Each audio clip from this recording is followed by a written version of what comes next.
আসসালামু আলাইকুম, সবাইকে স্বাগতম সিনেপস মেডিকেল একাডেমি আয়োজিত রেসিডেন্সি মার্চ 2021 কোশ্চেন সলভ সেশনে।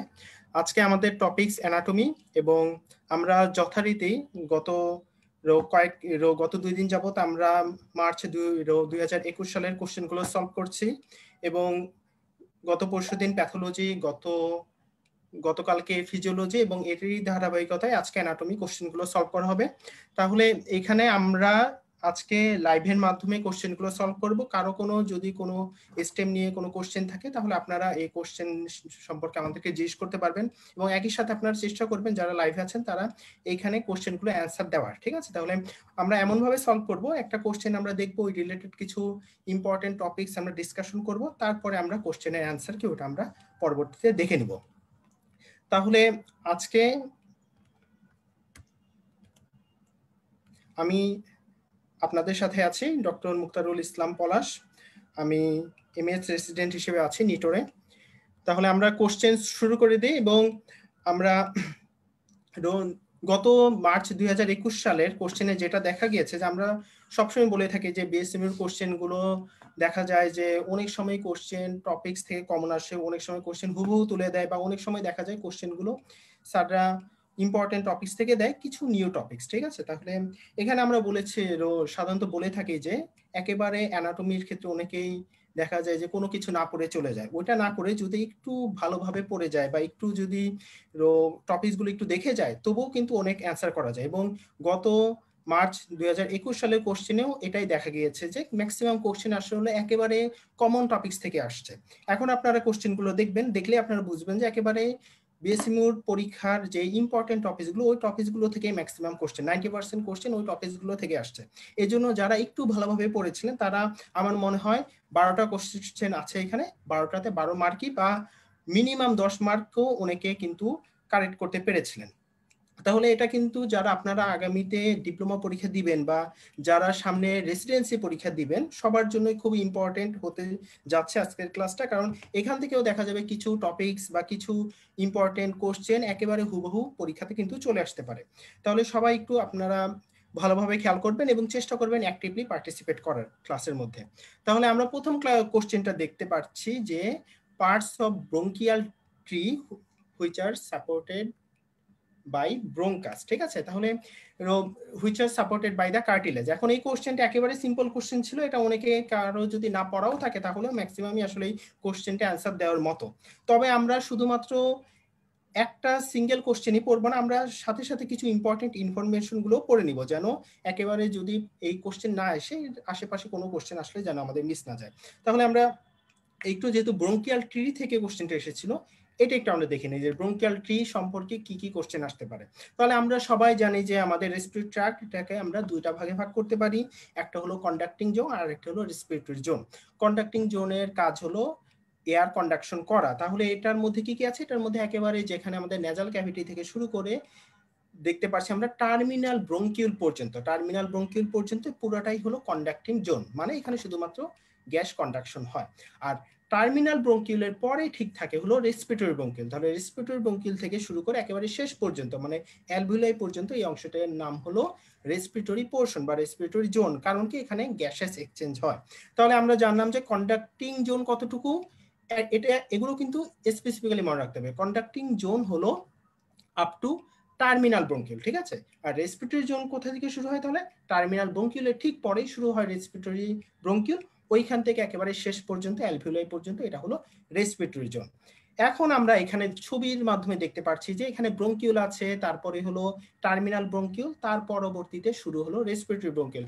এখন একটা কোশ্চেন খুবই খুবই ইম্পর্টেন্ট বা যেটা স্যাররা প্রায় স্টেমের মধ্যে দিয়ে দেয় কোশ্চেনের, যে আমরা কিভাবে বুঝবো যে একটা রেসপিরেটরি ট্র্যাক্ট এটা কোনটা ব্রোঙ্কাস, কোনটা ব্রঙ্কিউল, কোনটা টার্মিনাল ব্রঙ্কিউল, কোনটা রেসপিরেটরি ব্রঙ্কিউল। তাহলে এটা যদি আমরা একটু ক্লিয়ার কাট জানতে পারি তাহলে কিন্তু আমাদের এই ভিতরে কোন জায়গায় কি থাকবে এটা অ্যান্সার করতে আর কখনো ভুল হবে না। তাহলে প্রথমে আমরা চলে আসি যে আমরা কিভাবে বুঝবো যে একটা জিনিস কি এটা ব্রোঙ্কাস নাকি ব্রঙ্কিউল। তাহলে ব্রোঙ্কাস নাকি ব্রঙ্কিউল এটা বুঝতে হলে আমাদের এখানে একটা হিস্টোলজির জাঙ্কুরিয়া বইয়ের একটা লাইন আমি তুলে দিয়েছি, ঠিক জাঙ্কুরিয়া বই থেকে কপি করে। এটা হলো ব্রোঙ্কিউলের ক্ষেত্রে বলা হয়েছে যে এটা যখন একটা, আমরা জানি যে ব্রোঙ্কাস থাকে প্রথমে, principal bronchus, secondary bronchus, tertiary bronchus, এগুলো আস্তে আস্তে ডিভিশন হতে থাকে। তাহলে এইভাবে 10 নাম্বার ডিভিশনে গিয়ে, এটা আমাদের মনে রাখা দরকার নেই, তবে আমরা মনে রাখবো যখন ডায়ামিটারটা 1 মিলিমিটার বা কমে যায়, তাহলে ব্রোঙ্কিউলের একটা ইম্পর্টেন্ট ডিফারেন্স হলো এটা ডায়ামিটার হবে 1 মিলিমিটার অর লেস। ঠিক আছে, এটা একটা ডিফারেন্স। আরেকটা কি, এখানে কার্টিলেজ থাকবে না এবং মিউকাস গ্ল্যান্ডস থাকবে না। তাহলে আমরা ব্রোঙ্কাস এবং ব্রোঙ্কিউলের মধ্যে তিনটা ডিফারেন্স পেলাম। একটা হলো এটা ডায়ামিটার হবে 1 মিলিমিটার অর লেস। ঠিক আছে, একটা পয়েন্ট। 2 নাম্বার পয়েন্ট হলো ইট ল্যাক্স মিউকাস গ্ল্যান্ড, এবং 3 নাম্বার হলো এটার মধ্যে কোনো কার্টিলেজ থাকবে না। তাহলে আমরা যেখানেই পাবো হলো কার্টিলেজ, মানে বুঝবো যে ওটা হলো ব্রোঙ্কাস। যেখানে আমরা দেখবো কার্টিলেজ নাই, মানে বুঝবো আমরা ওখান থেকে ব্রোঙ্কিউলটা শুরু হয়েছে। ঠিক আছে, তাহলে ব্রোঙ্কিউল আমরা বুঝলাম। এখন আমরা তো জানি ব্রোঙ্কিউল আবার বিভিন্ন ভাগে ভাগ হয়। প্রথমে থাকে ব্রোঙ্কিউল, ওটা পরবর্তীতে একটা পর্যায়ে গিয়ে নাম হয়ে যায় টার্মিনাল ব্রোঙ্কিউল, এবং এটার পরে তৈরি হয় রেসপিরেটরি ব্রোঙ্কিউল। তাহলে আমরা কিভাবে বুঝবো যে এটা টার্মিনাল ব্রোঙ্কিউল নাকি রেসপিরেটরি ব্রোঙ্কিউল? এখানে একটা ইম্পর্টেন্ট ডিফারেন্স দেওয়া আছে, এটাও জাঙ্কুরিয়া বইয়েরই কথা, যে রেসপিরেটরি ব্রোঙ্কিউলের মধ্যে থাকবে হলো অ্যালভিউলাই। এই জিনিসটা আমাদের, আমি জানি যে অনেকেই এই জিনিসটা হয়তো বা ক্লিয়ার না, যে কিভাবে আমরা রেসপিরেটরি ব্রোঙ্কিউলকে ডিফারেনশিয়েট করব। তাহলে রেসপিরেটরি ব্রোঙ্কিউল আমরা যদি এই ছবিটা দেখি, এই ছবিতে আমরা দেখতে পাচ্ছি এগুলোর মধ্যে কোনোটাতে কার্টিলেজ নাই। ঠিক আছে, এই যে ব্রোঙ্কাস, কোনো কার্টিলেজ দেখতে পাচ্ছি না, মানে এটা হলো একটা ব্রোঙ্কিউল। ব্রোঙ্কিউল পরে বিভিন্ন ভাবে ভাগ হয়, এটা নাম হলো টার্মিনাল ব্রোঙ্কিউল। এই টার্মিনাল ব্রোঙ্কিউলটা আমরা দেখতে পাচ্ছি এখানে এসে এটার নাম হয়ে গেল রেসপিরেটরি ব্রোঙ্কিউল। কেন? কারণ এটার পাশ দিয়ে বের হচ্ছে অ্যালভিউলাই। তাহলে অ্যালভিউলাই এটা কিন্তু একেবারে লাস্টে গিয়ে যে শুধুমাত্র তৈরি হবে এমন না, কারণ আমরা জানি কি রেসপিরেটরি জোনের পুরো অংশটাতেই হলো এয়ার এক্সচেঞ্জ হয়। তাহলে এয়ার এক্সচেঞ্জ হয় এবং রেসপিরেটরি ব্রোঙ্কিউল, এখানেও যেহেতু এয়ার এক্সচেঞ্জ হয়, এখানেও কিন্তু রেসপিরেটরি ব্রোঙ্কিউল, মানে এখানেও অ্যালভিওলাস থাকবে। ঠিক আছে, তাহলে আমরা কিভাবে ডিফারেন্সিয়েট করব কোনটা রেসপিরেটরি ব্রোঙ্কিউল আর কোনটা টার্মিনাল ব্রোঙ্কিউল? আমরা যেখানে দেখব যে এটার পাশ দিয়ে অ্যালভিওলাসের মতো বেলুনের মতো একটা অংশ বের হয়েছে, মানে বুঝবো যে ওটাই হলো রেসপিরেটরি ব্রোঙ্কিউল। তাহলে আমরা এখন মোটামুটি বুঝতে পারলাম যে কোনটা ব্রোঙ্কাস, কোনটা ব্রোঙ্কিউল, কোনটা টার্মিনাল ব্রোঙ্কিউল, কোনটা রেসপিরেটরি ব্রোঙ্কিউল। ঠিক আছে, এগুলো কিছুই পরীক্ষাতে আসে নাই, তবে আসে অন্যান্য বিভিন্নবার, আগে বিভিন্নবার আসছে। তবে এবার আমাদের যে পরীক্ষাটা হয়েছিল এখানে খুবই সিম্পল একটা কোশ্চেন ছিল। আমি বলেছিলাম যে এটা অনেকে যদি দেখা যায় একেবারে কিছু নাও জানেন, তাও অনেকে এই অ্যান্সারটা করতে পারবেন। ঠিক আছে, তাহলে এখন আমি পারবেন, আপনি একটু কমেন্ট করেন কষ্ট করে যে এটা কোনটা কোনটা ট্রু হবে, কোনটা কোনটা ফলস। কমেন্ট করা মানে আপনার একটা কোশ্চেন পড়ে ফেলা। ঠিক আছে, এবং কমেন্ট না করা মানে আপনি হয়তো বা কোশ্চেনটা বুঝেছেন কিন্তু কোনো কারণে কমেন্ট করেননি, তখন দেখা যাবে যে পরীক্ষার আগে আবার এটা পড়তে হবে বা হয়তো বা ভুলেও যেতে পারেন। তাহলে এখানে বলেছে যে কোন জায়গায় কার্টিলেজ আছে, কোন জায়গায় কার্টিলেজ নাই, আমরা সবাই পারবো এখন এটার অ্যান্সার। এটার অ্যান্সার কি কি হবে আমি একটু খেয়াল করে, আচ্ছা আমি জুম লিঙ্কটা দিয়ে দেওয়ার চেষ্টা করছি গ্রুপে, আপনারা এর মধ্যে একটু। তবে একটা প্রবলেম হলো কি, জুম এবং ফেসবুক দুই জায়গাতেই যদি আমরা লিঙ্ক দেই, তবে দেখা যায় অনেকেই হয়তো বা জুম লিঙ্কে 4-5 জন জয়েন করেন, ম্যাক্সিমাম জয়েন করেন না, তখন আমাকে দুইটাই ফলো করতে হয়। দুইটা ফলো করতে গেলে একটু প্রবলেম, ক্লাসে একটু সমস্যা হয়। তবু আমি জুম লিঙ্কটা দিয়ে দিচ্ছি।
Amateado.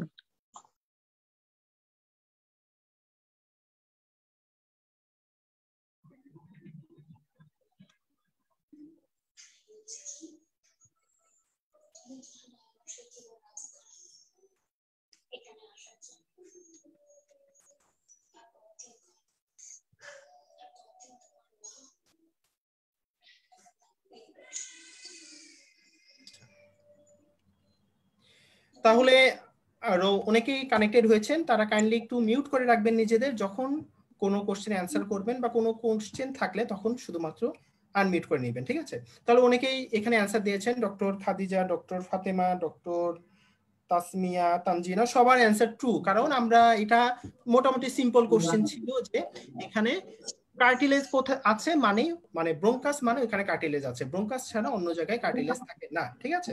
তাহলে এখানে আমরা দেখতে পাচ্ছি প্রাইমারি, সেকেন্ডারি, টারশিয়ারি যত ব্রোঙ্কাস আছে বাকিগুলো হলো ফলস। তবে আশা করি যদি আসে অন্য টপিকস থেকে বা সেম কোশ্চেন একটু ঘুরিয়ে দেয় তখন আমরা অ্যান্সার করতে পারবো, টার্মিনাল ব্রঙ্কিল, রেস্পিরেটরি ব্রঙ্কিল এগুলো, ঠিক আছে? তাহলে আমাদের একটা কোশ্চেন হয়ে গেল। আমরা এখন চলে যাই পরের question, mitotic cell division occurs in the. এখন এই কোশ্চেনটাও মোটামুটি পারার মতো কোশ্চেন। এখানে আমরা কয়েকটা জিনিস দেখে নিব। তাহলে কোশ্চেন ছিল যে মাইটোটিক সেল ডিভিশন কোথায় কোথায় হয়। তাহলে আমরা প্রথমে একটু দেখে নিই যে আমরা জানি যে সেলকে আমরা তিনটা ভাগে ভাগ করতে পারি, একটা হলো ল্যাবেল সেল, একটা হলো স্ট্যাবল, আর একটা হলো পার্মানেন্ট সেল, তাই না? Permanent cell. এখন এখানে আমরা জানি যে এটাকে আমরা অনেকটা সেল সাইকেল ওটার উপরে ডিপেন্ড করে আমরা এই ভাগটা করি, যে যেই সেলগুলো দেখা যায় কন্টিনিউয়াসলি এরকম একটা সাইকেলের মাধ্যমে ঘুরতে থাকে, মানে একটা সেল থেকে দুইটা সেল, দুইটা থেকে ঘুম আসছে, ওই সেলগুলোর নামই হলো ল্যাবেল সেল। আচ্ছা, ওই সেলগুলোর নাম হলো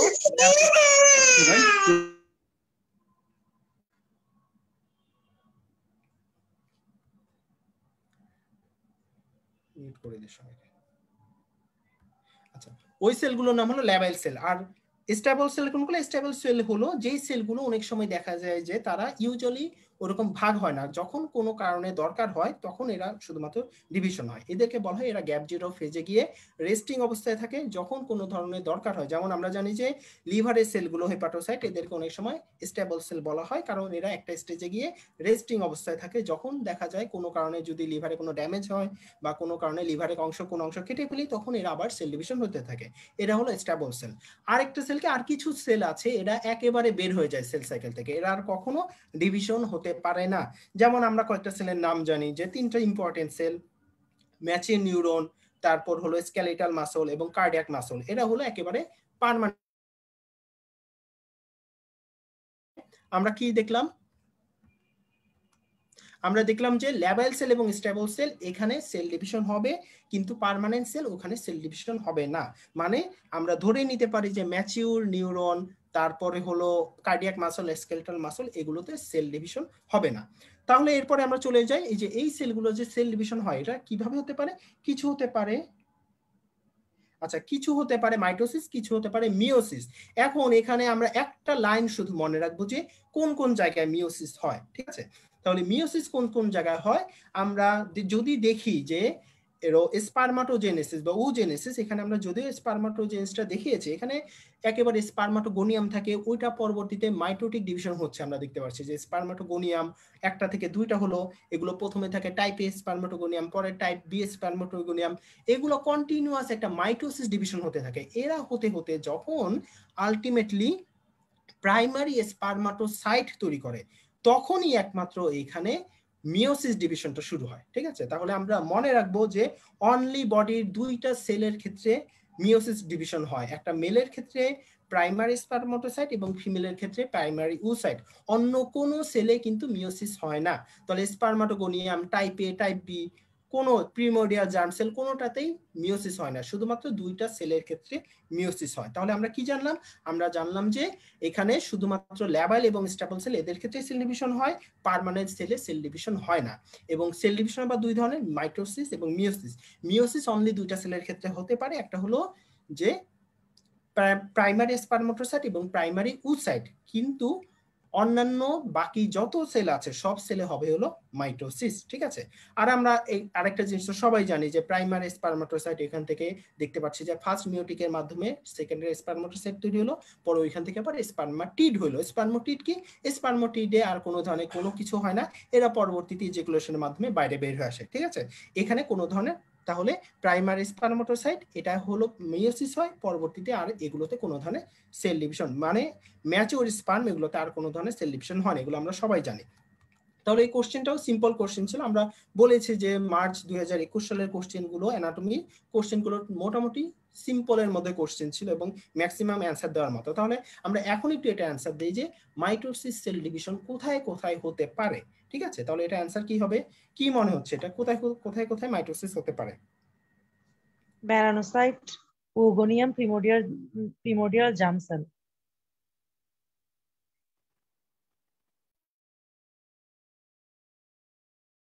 হ্যাঁ, শোনা যাচ্ছে না আপনাকে, মিউট হয়ে গেছেন আপনি।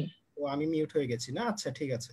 তাহলে প্রাইমারি স্পারমাটো আমরা পড়েছি যে ম্যাচিনিউরন এটা একটা পার্মানেন্ট সেল এবং একই সাথে ম্যাচিউর আরবিসি টারবিসি যত কিছু ম্যাচিউর আছে এগুলোতেও কোনো ধরনের কিন্তু মিওসিস মানে সেল ডিভিশন হয় না। তাহলে ম্যাচিনিউরন, স্কেলটাল মাসল, তারপরে হলো কার্ডিয়াক মাসল, ম্যাচিউর, আরবিসি এগুলোতে কোনো ধরনের সেল ডিভিশন হয় না, ঠিক আছে। এটা এমনিতে অ্যান্সার হবে না, মানে এখানে কোন সেল ডিভিশন হয় না। এবং আমরা জানি যে স্পারমাটিড এটাও তো আসলে কোনো ধরনের মাইটোসিস হয় না, এটা পরবর্তীতে যে স্পার্ম তৈরি হয় বাইরে বের হয়ে আসে, ঠিক আছে। বাকিগুলোতে কিন্তু মাইটোসিস হতে পারে।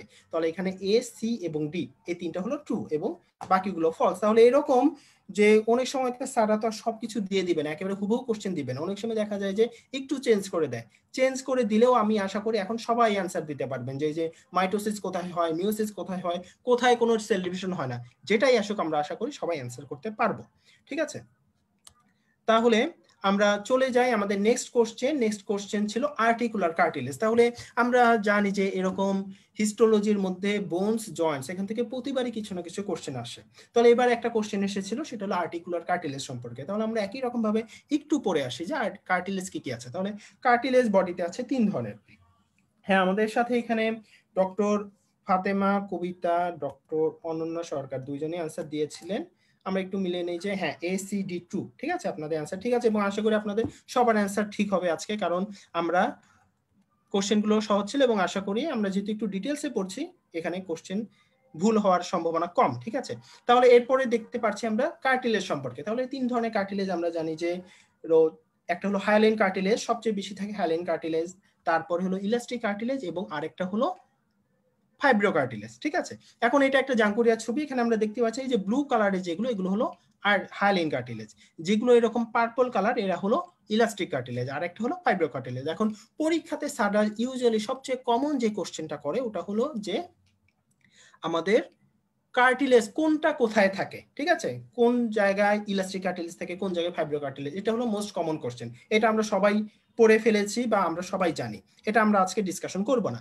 এখন আমরা ডিসকাশন করব যে কার্টিলেজের কিছু ক্যারেক্টারিস্টিক্স আছে, ঠিক আছে। ক্যারেক্টারিস্টিক্স কি আমরা যদি এখানে একটু খেয়াল করি যে কার্টিলেজের কিছু কমন ক্যারেক্টারিস্টিক্স হলো এখানে কোনো ব্লাড ভেসেল থাকে না, মানে এটা অ্যাভাস্কুলার, এখানে কোনো নার্ভ সাপ্লাই নাই এবং এখানে কোনো লিমফ্যাটিক ড্রেনেজও নাই। তাহলে আমরা একটা জিনিস মনে রাখলাম যে কার্টিলেজে কোনো ব্লাড সাপ্লাই নাই, কোনো লিমফ্যাটিক ড্রেনেজ নাই, কোনো নার্ভ সাপ্লাই নাই। তাহলে কার্টিলেজ সে কিভাবে বেঁচে থাকে, তাহলে সে নিউট্রিয়েন্টস কোথা থেকে পায়? তাহলে কার্টিলেজ নিউট্রিয়েন্ট পায় কারণ কার্টিলেজের নিজস্ব কোনো ব্লাড সাপ্লাই নাই, তবে কার্টিলেজের বাইরে একটা কভারিং থাকে, এটার নাম হলো পেরিকন্ডিয়াম। এই পেরিকন্ডিয়াম এখানে বলা হয়েছে এটা হলো ভাস্কুলার এবং এখান থেকেই কার্টিলেজ ব্লাড সাপ্লাই পায় বা নিউট্রিয়েন্ট পায়, ঠিক আছে। এখন তবে সব জায়গায় পেরিকন্ডিয়াম থাকে না, দুইটা জায়গা আছে যেখানে পেরিকন্ডিয়াম অ্যাবসেন্ট কার্টিলেজে, ঠিক আছে। কোনটা কোনটা? একটা হলো আর্টিকুলার কার্টিলেজ, আর্টিকুলার কার্টিলেজে পেরিকন্ডিয়াম অ্যাবসেন্ট। তাহলে আমরা দেখতে পাচ্ছি আর্টিকুলার কার্টিলেজ মানে কি? আর্টিকুলার কার্টিলেজ মানে আমরা জানি জয়েন্টের মধ্যে যেই কার্টিলেজটা থাকে, যেমন এখানে শোল্ডার জয়েন্টে কার্টিলেজ, এলবোতে, হিপ জয়েন্ট, সব জায়গায় জয়েন্টের মধ্যে যে কার্টিলেজগুলো আর্টিকুলার সারফেসকে কভার করে থাকে এগুলোতে কোনো পেরিকন্ডিয়াম থাকবে না। আর কোথায় থাকে না? আরেকটা হলো ফাইব্রো কার্টিলেজ, এই ফাইব্রো কার্টিলেজগুলোতে পেরিকন্ডিয়াম থাকে না। তাহলে এখন আমাদের কোশ্চেন আসতে পারে যে এই যে এখানে পেরিকন্ডিয়াম নাই তাহলে ও কিভাবে নিউট্রিয়েন্ট পায়?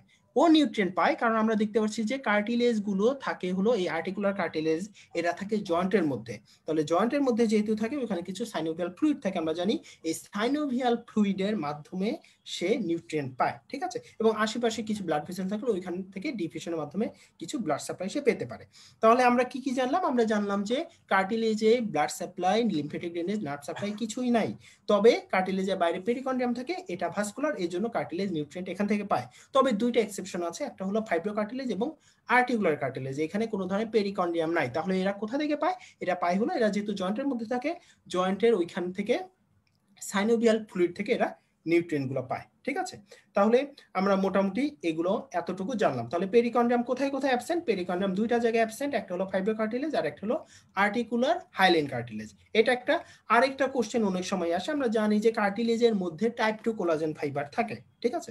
কার্টিলেজের মধ্যে টাইপ 2 কোলাজেন ফাইবার থাকে, তবে এখানেও একটা এক্সেপশন আছে যে ফাইব্রো কার্টিলেজ যে সে কিন্তু একটু এক্সেপশনাল। এখানে এখানে আমরা একটু আগে পড়েছিলাম পেরিকন্ডিয়াম নাই, এবং ফাইব্রো কার্টিলেজের ক্ষেত্রে টাইপ 2 এর বদলে টাইপ 1 কোলাজেন ফাইবার থাকে, ঠিক আছে।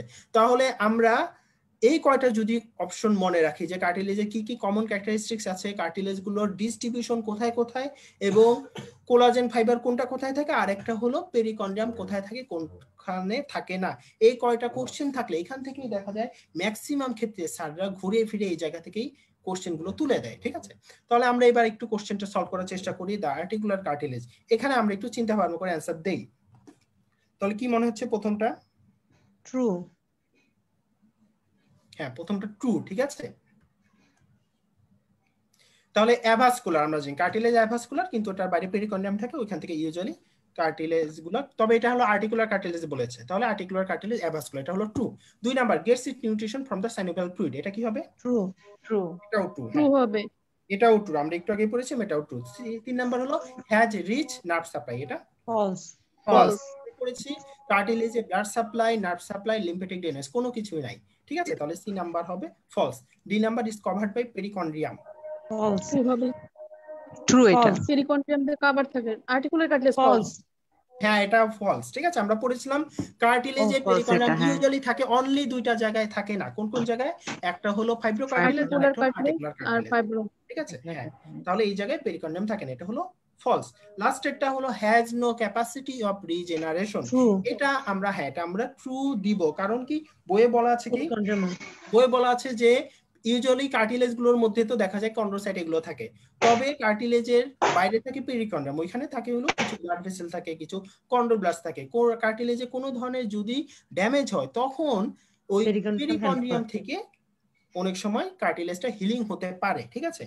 তবে আর্টিকুলার কার্টিলেজে যেহেতু এরকম কিছুই থাকে না, পেরিকন্ডিয়ামে থাকে না, ব্লাড সাপ্লাই থাকে না, এই জন্য আর্টিকুলার কার্টিলেজ ড্যামেজ হলে কিন্তু এটা আর কোনোভাবে রিজেনারেশন হয় না। এবং এটা আমরা জানি, এমনিতেও জানি যে অস্টিওআর্থাইটিস এটা হলো একটা আর্টিকুলার কার্টিলেজের একটা প্রবলেম, এবং আর্টিকুলার কার্টিলেজে অস্টিওআর্থাইটিসে ড্যামেজ হলে এটা কিন্তু আবার রিজেনারেশন হওয়ার কোনো চান্স নাই। যদি ইনিশিয়ালি আমরা কি করি, তাকে পেইন কিলার এসব দেই, যদি দেখা যায় পেশেন্ট ভালো না হচ্ছে, তখন কিন্তু আলটিমেটলি তাকে জয়েন্ট রিপ্লেসমেন্ট করে ফেলতে হয়, মানে আর্টিকুলার কার্টিলেজটা রিপ্লেসমেন্ট করে ফেলতে হয়, ওইখানে কিন্তু ইউজুয়ালি রিজেনারেশন হয় না, ঠিক আছে। তাহলে ই নাম্বার হলো ট্রু, আমরা ই নাম্বারের অ্যান্সারও ট্রু দিব। তাহলে আমরা কি কি পেলাম এখানে? এখানে পেলাম যে এ নাম্বার, তারপর হলো বি নাম্বার, ঠিক আছে। এ, বি এবং ই, এই তিনটা হলো ট্রু, বাকিগুলো হলো ফলস। কেন কেন ফলস আমরা অলরেডি পড়ে ফেলেছি, ঠিক আছে।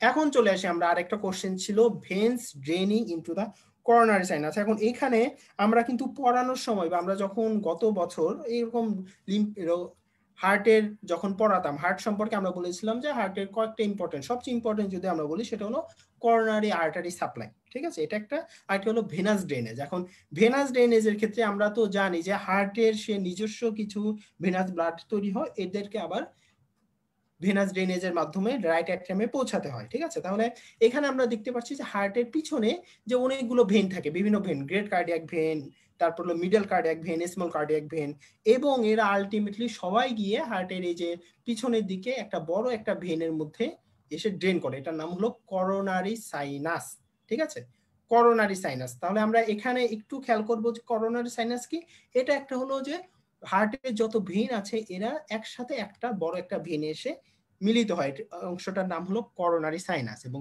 করোনারি সাইনাসটা আলটিমেটলি গিয়ে রাইট অ্যাট্রিয়ামে ওপেন হয়। কারণ ভেনাস ব্লাড সবাইকে কোথায় যেতে হবে? সবাইকে কিন্তু করোনারি মানে রাইট অ্যাট্রিয়ামে গিয়ে ওপেন করতে হবে।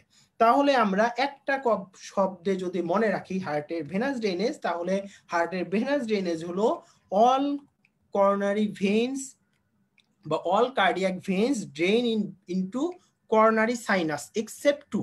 তাহলে কোন দুইটা ছাড়া? একটা হলো অ্যান্টেরিয়র কার্ডিয়াক ভেন এবং আরেকটা হলো ভেনা কর্ডিস মিনিমি। ঠিক আছে, ভেনা কর্ডিস মিনিমি অনেক কিছু ছোট ছোট ভেন থাকে, এটা সরাসরি গিয়ে রাইট অ্যাট্রিয়ামে ওপেন হয়।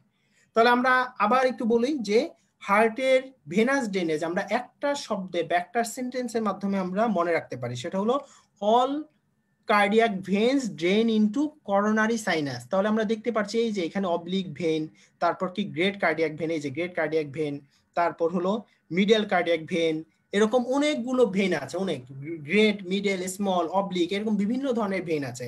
এরা সবাই মিলে দেখা যায় আলটিমেটলি প্রথমে করোনারি সাইনাসে ওপেন করে, এটা আবার পরবর্তীতে গিয়ে রাইট অ্যাট্রিয়ামে ওপেন করে। এখানে শুধুমাত্র দুইটা এক্সেপশন। কোন দুইটা? একটা হলো অ্যান্টেরিয়র কার্ডিয়াক ভেন আর একটা হলো ভেনা কর্ডিস মিনিমি। তাহলে এই দুইটা ভেন বাদে বাকি যত ভেন আছে সবাই কিন্তু করোনারি সাইনাসের মাধ্যমে হার্টে ড্রেন করে। তাহলে আমরা এই একটা সেন্টেন্স মনে রাখলে এই কোশ্চেনটা অ্যান্সার করতে পারবো। তাহলে এখানে কি? এখানে বলা হচ্ছে যে veins drain into the coronary sinus. তাহলে কোন কোন ভেন? আমরা বলেছিলাম যে দুইটা ভেন বাদে সবাই গিয়ে করোনারি সাইনাসে ওপেন হয়। কোন দুইটা? অ্যান্টেরিয়র কার্ডিয়াক ভেন এবং এ আর ডি এ আর ডি বাদে। হ্যাঁ ঠিক আছে, এ আর ডি বাদে যত ভেন আছে আমাদের ওগুলো মুখস্থ করার দরকার নাই। অ্যান্টেরিয়র কার্ডিয়াক ভেন এবং ভেনা কর্ডিস মিনিমি বাদে যত ভেন থাকবে সবাইকে আমরা দিয়ে দিব এরা হলো করোনারি সাইনাসে গিয়ে ওপেন করে। ঠিক আছে, তাহলে এখানে আমরা দেখতে পাচ্ছি যে অ্যান্সার হবে হলো বি, সি এবং ই, এরা করোনারি সাইনাসে ওপেন করে। ঠিক আছে, বি, সি, ই হবে ট্রু, বাকিগুলো হলো ফলস। ঠিক আছে, তাহলে আমরা একটা সেন্টেন্সের মাধ্যমে হার্টের ভেনাস ড্রেনেজ কিন্তু মুখস্থ করে ফেলতে পারি। আচ্ছা, এরপরে কোশ্চেন ছিল অ্যাবডোমেন থেকে। আমরা একটা কথা প্রায় বলি যে রেসিডেন্সি পরীক্ষায় কিন্তু আলাদাভাবে আমরা বলতে পারবো না যে অ্যাবডোমেন এটা অনেক বেশি পড়তে হবে, কিন্তু ওইটা আমরা এখানে তুলনামূলকভাবে থোরাক্স ওটা আমরা কম পড়বো। কি কারণ কি? এখানে কিন্তু আমরা গতবার দেখেছি যা বা আগে আমরা দেখেছি, গতবারতেও না হলে 100 মার্কের কোশ্চেন ছিল, যখন 200 মার্কের পরীক্ষা হয় তখনও দেখা গিয়েছে যে এই অ্যাবডোমেন থেকে কিন্তু বড় জোর 3টা কোশ্চেন হয়, 3টা বা 4টা। ঠিক আছে, কিন্তু অ্যাবডোমেন অনেক বড়।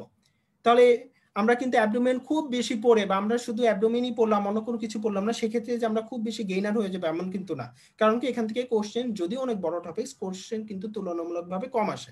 এই জন্য আমরা কি করি, যাদের একটু দেখা যায় যে কম সময় আছে বা যারা একটু টাইম পান নাই বা অ্যানাটমিতে একটু মনে হচ্ছে যে অ্যানাটমিতে এত বেশি আগে থেকে পড়া নাই, তারা কিন্তু অ্যাবডোমেন বা ইম্পর্টেন্ট টপিকস গুলো পড়লে অনেক সময় কোশ্চেন গুলো কমন চলে আসে। যেমন গতবার আমরা বলেছিলাম যে ইউরেটার থেকে কোশ্চেন আসে এবং ইউরেটারটা ভালোভাবে আমরা পড়তে বলেছিলাম, এখান থেকে কিন্তু গতবার ইউরেটার থেকে কোশ্চেন চলে এসেছে। এবং আমরা এখানে কোশ্চেন যেটা ছিল ureter is related to the. তাহলে এখানে যদি আমরা দেখি যে ইউরেটারের মধ্যে কি কি আছে, এই জাস্ট এই ছবিটা আমরা গতবারও পড়েছিলাম, আমরা আবার একটু দেখি ইউরেটার কিভাবে শুরু হয়েছে। আমরা দেখতে পাচ্ছি পেলভিস অফ ইউরেটার থেকে ইউরেটার শুরু হলো এবং এটা কার সাথে রিলেটেড? এটা হলো পিছনের দিকে tips of the lumber transverse process of lumbar vertebra. ঠিক আছে, লাম্বার ভার্টিব্রা গুলোর ট্রান্সভার্স প্রসেসের টিপের সাথে রিলেটেড। তাহলে টিপের সাথে রিলেটেড এবং আমরা দেখতে পাচ্ছি সেকেন্ড, থার্ড, ফোর্থ, ফিফথ সবগুলোর টিপের সাথে রিলেটেড।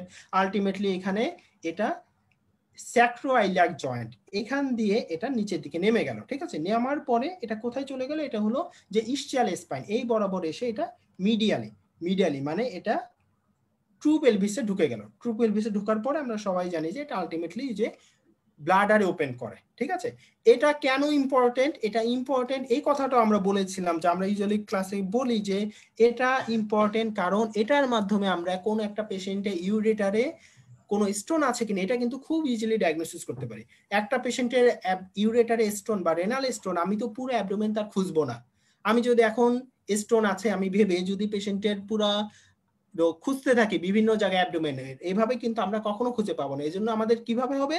আমাদের খোঁজার অপশন হবে হলো আমরা আগে দেখবো যে ট্রান্সভার্স প্রসেসের টিপ গুলোতে কোনো ধরনের কোনো রিডোপিক শ্যাডো আছে কিনা, তারপরে আমরা দেখবো স্যাক্রোইলিয়াক জয়েন্টে। ঠিক আছে, তারপর আমরা দেখবো tip of the iliac spine. এই বনি পয়েন্ট গুলো ধরে ধরে আমরা আগাবো যে কোনো ধরনের এখানে কোনো স্টোন আছে কিনা, তাহলে কিন্তু আমাদের বুঝতে সুবিধা হবে। তাহলে এখানে আমরা এভাবেই মনে রাখবো যে ইউরেটারের রিলেশন, পোস্টের রিলেশন কি কি, tips of the transverse process of lumbar vertebra, তারপর নিচের দিকে হলো স্যাক্রোইলিয়াক জয়েন্ট এবং ultimately tips of the ischial spine দিয়ে এটা মিডিয়ালি চলে যায় এবং মিডিয়ালে গিয়ে ব্লাডারে ওপেন করে। তাহলে আমরা এখানে এই যে একটা এক্স রে দেখতে পাচ্ছি, এক্স রে তে দেখতে পাচ্ছি যে এই যে এটা হলো 5 নাম্বার, 4 নাম্বার, 3 নাম্বার, 2 নাম্বার, ঠিক আছে, এই যে tips of the transverse process. এখন আমরা যদি এই tips of the transverse process ধরে ধরে আগাই, তাহলে আমরা ইউরেটারের কোর্স আমরা জানি যে tips of the transverse process, tips of the transverse process এখান দিয়ে দিয়ে আমরা জানি যে ইউরেটারটা যায়, ইউরেটার যাওয়ার পরে এটা আলটিমেটলি এই যে স্যাক্রোইলিয়াক জয়েন্ট, স্যাক্রোইলিয়াক জয়েন্টের এখানে আসে এবং এটা এখান দিয়ে এই যে টিপস অফ দ্য ইসচিয়াল স্পাইন এই দিকে গিয়ে পরবর্তীতে এটা মিডিয়ালি ঢুকে যায়, মিডিয়ালি গিয়ে আলটিমেটলি ব্লাডারে বেসে ওপেন করে। ঠিক আছে, তাহলে এটা হলো আমাদের ইউরেটারের কোর্স। আমরা এক্স রে কিভাবে বুঝবো, তাহলে এখানে আমরা দেখতে পাচ্ছি একই রকম ভাবে এই যে tips of the fourth lumber vertebra transverse process, এখানে একটা রেডিওপিক শ্যাডো দেখা যাচ্ছে এবং এটা আমরা মোটামুটি কনফার্ম ভাবে বলতে পারি যে দিস ইজ এ ইউরেটারিক স্টোন। ঠিক আছে, তাহলে আমরা এভাবেই মনে রাখবো। এবং আর কি কি পড়তে হবে আমাদের, আরো পড়তে হবে যে ইউরেটারের ভিসেরাল রিলেশন, এটাও আমাদের পড়তে হবে, কিন্তু এটা যেহেতু পরীক্ষাতে আসে না এই জন্য আমরা এটা ডিসকাশন করলাম না এটা। তবে আমাদের ইউরেটারের ক্ষেত্রে কিন্তু আমাদের এটাও পড়ে নিতে হবে। ঠিক আছে, তাহলে এখন আমরা একটু কোশ্চেন সলভ করব। কোশ্চেন সলভ, আচ্ছা কোশ্চেনটা আগে দেখে নিই আমরা। কোশ্চেনটা ছিল the ureter is related to the, তাহলে কার কার সাথে ইউরেটার রিলেটেড, তাহলে এটার অ্যান্সার কি হবে? A R E false, B C D true। হ্যাঁ, এ আর ই ফলস এবং B C D true. Excellent answer, একেবারে মানে যেই দুইটা অ্যান্সার ফলস ওই দুইটা অ্যান্সার আপু বলে দিয়েছেন। এবং একই রকম আমরা একটু আগে যেটা বি বলেছিলাম যে আর টিপস অফ ই দ্য ট্রান্সভার্স, হচ্ছে ভাইয়া ফলস। কোনটা?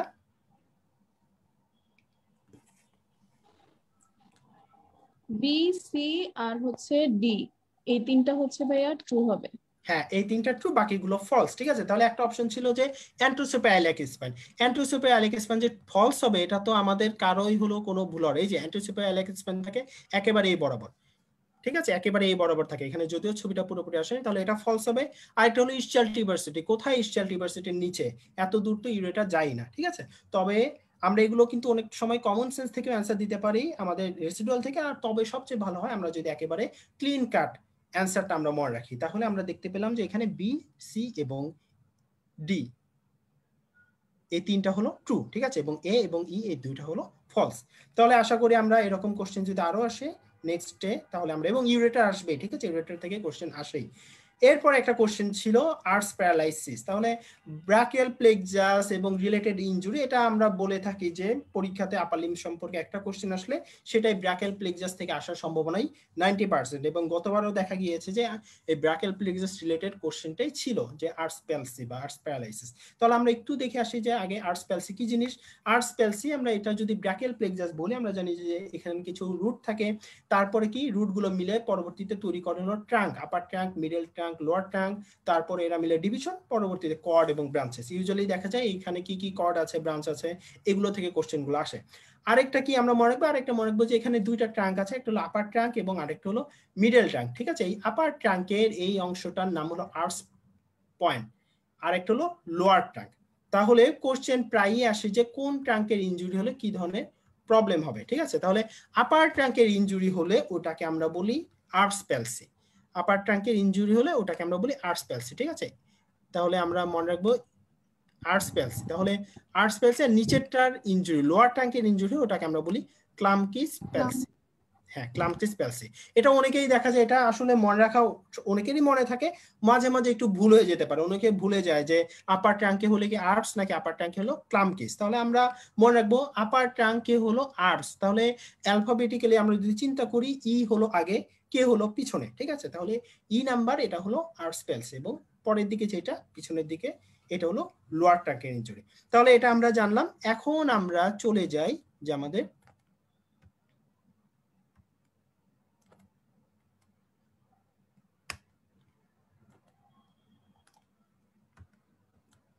তাহলে এখন আমরা এই ছবির মধ্যে চলে যাই। ছবিতে সাধারণত দুইটা বাচ্চা দেখা যাচ্ছে, একটা হলো ছোট বাচ্চা আর একটা হলো বড় বাচ্চা। তাহলে এখানে আমরা একটু দেখলে বুঝতে পারি যে এখানে দুই ধরনের ইনজুরি আছে, একটাতে হলো আর্টস প্যালসি আর একটা হলো ক্লামকিস প্যালসি আছে। তাহলে এই বাচ্চাটার কোথায় সমস্যা? এই বাচ্চাটার মনে হচ্ছে যে তার ডান হাতের মধ্যে সে মাথা দিয়ে চিন্তা করছে, মানে ডান হাতে কিন্তু এরকম সমস্যা নাই, কারণ কি সে ডান হাত নাড়াতে পারছে। বাম হাতটাকে একটু যদি আমরা খেয়াল করি, এটা কেমন জানি একটু ঘুরে আছে। ঠিক আছে, একটু মনে হচ্ছে অ্যাবনর্মালি রোটেটেড হয়ে আছে, একটু কেমন জানি ঘুরে আছে। তাহলে এই বাচ্চাটার এই যে একটা পজিশন বা এই যে একটা ডিফর্মিটি পজিশনে ডেভেলপ করেছে, এই জিনিসটা যদি আমরা চিন্তা করতে পারি তাহলে কিন্তু আমরা আর্টস প্যালসিতে কি ধরনের ডিফর্মিটি হবে এটা আমরা ডায়াগনোসিস করতে পারবো। এবং একটা আমাদের কাছে যখন পেশেন্ট আসবে এরকম একটা বাচ্চা বা অনেক সময় অ্যাডাল্টের হতে পারে, হাত এরকম ঘুরানো সোজা হয়ে আছে, দেখে আমরা বলে দিতে পারবো যে এই পেশেন্টের ব্র্যাকেল প্লেক্সাসের আপার ট্রাঙ্ক ইনজুরি। তাহলে এখানে কি ধরনের ডিফর্মিটি বা কি ধরনের প্রবলেম ডেভেলপ করেছে? Shoulder joint. আমরা একটু ছবি দেখে দেখে পড়ি, ঠিক আছে? শোল্ডার জয়েন্টটা তার কিরকম হয়ে আছে? অ্যাডাকশন নাকি অ্যাবডাকশন? আমরা জানি যে অ্যাডাকশন মানে কাছে আসা, অ্যাবডাকশন মানে দূরে যাওয়া, তাই না? তাহলে শোল্ডার জয়েন্টে এখানে শোল্ডার জয়েন্ট অ্যাডাকশন হয়ে আছে এবং মনে হচ্ছে একটু ভিতরের দিকে ঘুরে আছে, তাই না? ভিতরের দিকে একটু মনে হচ্ছে রোটেটেড হয়ে আছে। এটাকে বলা হয় যে adduction and medial or internal rotation, ঠিক আছে? তাহলে শোল্ডারের ডিফর্মিটি হলো adduction and medial rotation. Elbow জয়েন্টটা কিরকম হয়ে আছে? এক্সটেন্ডেড। হ্যাঁ, আমরা দেখতেই পাচ্ছি যে এলবো জয়েন্টটা সোজা হয়ে আছে, এক্সটেন্ডেড। আর ফোর আর্মটা কি হয়েছে? আমরা জানি যে সামনের দিকে আমরা বলি সুপাইনেশন, পিছনের দিকে থাকলে আমরা বলি প্রোনেশন। তাহলে ফোর আর্মটা কিরকম হয়ে আছে? প্রোনেটেড হয়ে আছে, ঠিক আছে? তাহলে এই প্রোনেটেড হয়ে আছে। This is the typical deformity of Erb's palsy. এবং এটার কয়েকটা নাম আছে, দেখে আমরা বলতে পারি যে পুলি tip deformity, waiter's tip deformity, ঠিক আছে? বিভিন্ন ভাবে নামকরণ করা হয়। তাহলে এটা হলো আর্টস প্যালসি একটা টিপিক্যাল ডিফর্মিটি। আর এই বাচ্চাটার কি? এই বাচ্চাটার কিন্তু ওই শোল্ডারে এলবোতে কোনো প্রবলেম নাই। তার কোথায় প্রবলেমটা? নিচের দিকে প্রবলেম। নিচের দিকে প্রবলেম মানে তার হলো একেবারে হাতের মধ্যে দেখতে পাচ্ছি হাতগুলো কেমন জানি কুকড়ে আছে, অনেকটা ক্লয়িং এর মতো, থাবার মতো। এটাকে আমরা বলি ক্লয়িং, ঠিক আছে? বা ক্লামকিস প্যারালাইসিস। তাহলে ক্লামকিস প্যারালাইসিস যেহেতু আমাদের কোশ্চেন আসে না, আমরা এটা আপাতত এত দেখবো না, আমরা শুধু মনে রাখলাম যে লোয়ার ট্যাঙ্কি ইনজুরি হলো এটাকে আমরা বলি ক্লামকিস প্যারালাইসিস। তাহলে আবার যদি আমরা দেখি আপার ট্যাঙ্কি ইনজুরি হলে আমরা বলেছি অ্যালফাবেটিক্যালি আপার ট্যাঙ্কের ই হলো আগে, এজন্য আপার ট্যাঙ্ক ইনজুরি হলে ওটা হলো আর্টস প্যালসি, ঠিক আছে? আর এটাতে কোন কোন রুট? আমরা দেখতে পাচ্ছি যে C5 এবং C6 এরা মিলে তৈরি করে আপার ট্যাঙ্ক। C7 লাকি 7 সে একাই 100, তার আর কোনো কিছু দরকার নেই, সে একাই মিলে তৈরি করে মিডল ট্যাঙ্ক। আর লোয়ার ট্যাঙ্ক কি তৈরি করে? C8 এবং T1। তাহলে আমরা আপার ট্যাঙ্কের ইনজুরি বা আর্টস প্যালসি মানে আমরা বুঝবো C5 এবং C6 এর প্রবলেম, ঠিক আছে? তাহলে আমরা আরেকটা কি দেখলাম? ই দিয়ে আমরা বলেছিলাম যে উপরের দিকে যেহেতু ওটা হলো ই, এবং আমরা এখানেও দেখতে পাচ্ছি যে আর্টস প্যালসিতে প্রবলেম গুলো হয় একটু উপরের দিকে, তাই না? শোল্ডার জয়েন্ট এবং এলবো জয়েন্টের প্রবলেম। আর ক্লামকিস প্যালসি এটা যেহেতু লোয়ার ট্যাঙ্কের ইনজুরি এবং এটার ডিফর্মিটিটাও হয় একটু নিচের দিকে। আমরা মনে রাখার জন্য এভাবে মনে রাখবো, নিচের দিকে মানে এটা পামের ক্ষেত্রে বা হ্যান্ডের ক্ষেত্রে এটা ডিফর্মিটিটা ডেভেলপ করে। তাহলে এখানে আমরা আরেকবার একটু দেখে নেই যে আর্টস প্যালসি এখানে আমরা ডিফর্মিটিটা পড়েছিলাম, shoulder is adducted and internally বা মিডিয়ালি রোটেটেড, তারপরে এলবো ইজ এক্সটেন্ডেড, তারপরে ফোর আর্ম ইজ প্রোনেটেড। এখন আমরা একটু ডিফর্মিটি জানলাম, তাহলে পেশেন্টের ডিজেবিলিটি কি হবে এটা একটু আমরা বলার চেষ্টা করি। তো এখানে কি কি হবে ডিজেবিলিটি? শোল্ডারে ডিজেবিলিটি মানে কি? পেশেন্ট কি ধরনের মুভমেন্ট করতে পারবে না, মানে তার কোন কোন মাসল প্যারালাইসিস হবে, এটাই হলো ডিজেবিলিটি। তাহলে এই পেশেন্টের ডিজেবিলিটি কি হবে? ডিফর্মিটিতে আমরা পড়েছি যে যেভাবে হাতটা ঘুরে আছে ডিফর্মিটি। ডিজেবিলিটি হবে ঠিক তার উল্টাগুলো, ঠিক আছে? শোল্ডার অ্যাবডাকশন করতে পারবে না। হ্যাঁ, শোল্ডার অ্যাবডাকশন করতে পারবে না, পেশেন্ট হাতটাকে এভাবে সরাতে পারবে না। আরেকটা কি? মিডিয়াল রোটেশন আছে, সে ল্যাটারাল রোটেশন, ঠিক আছে? তাহলে যেগুলো ঠিক ডিফর্মিটি তার উল্টাগুলো হবে ডিজেবিলিটি, ঠিক আছে? তাহলে শোল্ডার ডিজেবিলিটি হলো অ্যাবডাকশন এন্ড ল্যাটারাল রোটেশন। এলবোতে ডিফর্মিটি কি হবে? ফ্লেকশন করতে পারবে না সে, ঠিক আছে? তার ফ্লেকশন সে ভাঁজ করতে পারবে না এলবো। আর ফোর আর্মের কি? সুপাইনেশন করতে পারবে না, ঠিক আছে? তাহলে এগুলো আমরা জাস্ট পেশেন্টের এই ছবিটা দেখেই আমরা বুঝতে পারবো যে এই ডিজেবিলিটি বা এই মাসলের প্যারালাইসিস হবে। যারকে আমরা জানি যে আমাদের জার্কের রুট ভ্যালু পড়তে হয়, এগুলো নিউরোফিজিওলজিতে সবাই পড়ে যে নি জার্কের রুট ভ্যালু কত, বাইসেপস এর রুট ভ্যালু কত। তাহলে বাইসেপস এবং এখানে যে সুপাইনেট্রো যার কাছে দুইটার রুট ভ্যালু হলো C5 C6। তাহলে এখানে যেহেতু C5 এবং C6 এ তার প্রবলেম, এজন্য এই রুট গুলোতে যেহেতু তাহলে কিন্তু এই জার্কগুলো তার লস হবে, ঠিক আছে? এই জারগুলো লস হবে, বাইসেপস এবং সুপাইনেট্রো। আর সেন্সেশন কোথায় লস হবে? আমরা যখন ডার্মাটোম পড়বো তখন দেখব যে C5 C6 usually laterally supply দেয়, ল্যাটারালি, ঠিক আছে? আমাদের ডেলটয়েডের উপরের দিকে বা ল্যাটারালি, এজন্য ওই জায়গায় সেন্সেশন তার ডিমিনিশ হবে। তাহলে দিস আর ডিজেবিলিটি। তাহলে আমরা আর্টস প্যালসি সম্পর্কে জানলাম, কোথায় তার প্রবলেম, কোন রুটের প্রবলেম, তার কি ধরনের ডিজেবিলিটি হবে, তার কি ধরনের ডিফর্মিটি হবে, এবং এই প্রবলেমটার নাম কি, আর্টস প্যালসি। তাহলে আমাদের আর ভিতর থেকে কোনো, এর বাইরে থেকে কোনো কোশ্চেন আসার আর সম্ভাবনা নাই। এখন আমরা দেখবো যে কোশ্চেনটার অ্যান্সার। তাহলে এটার অ্যান্সার কি হবে?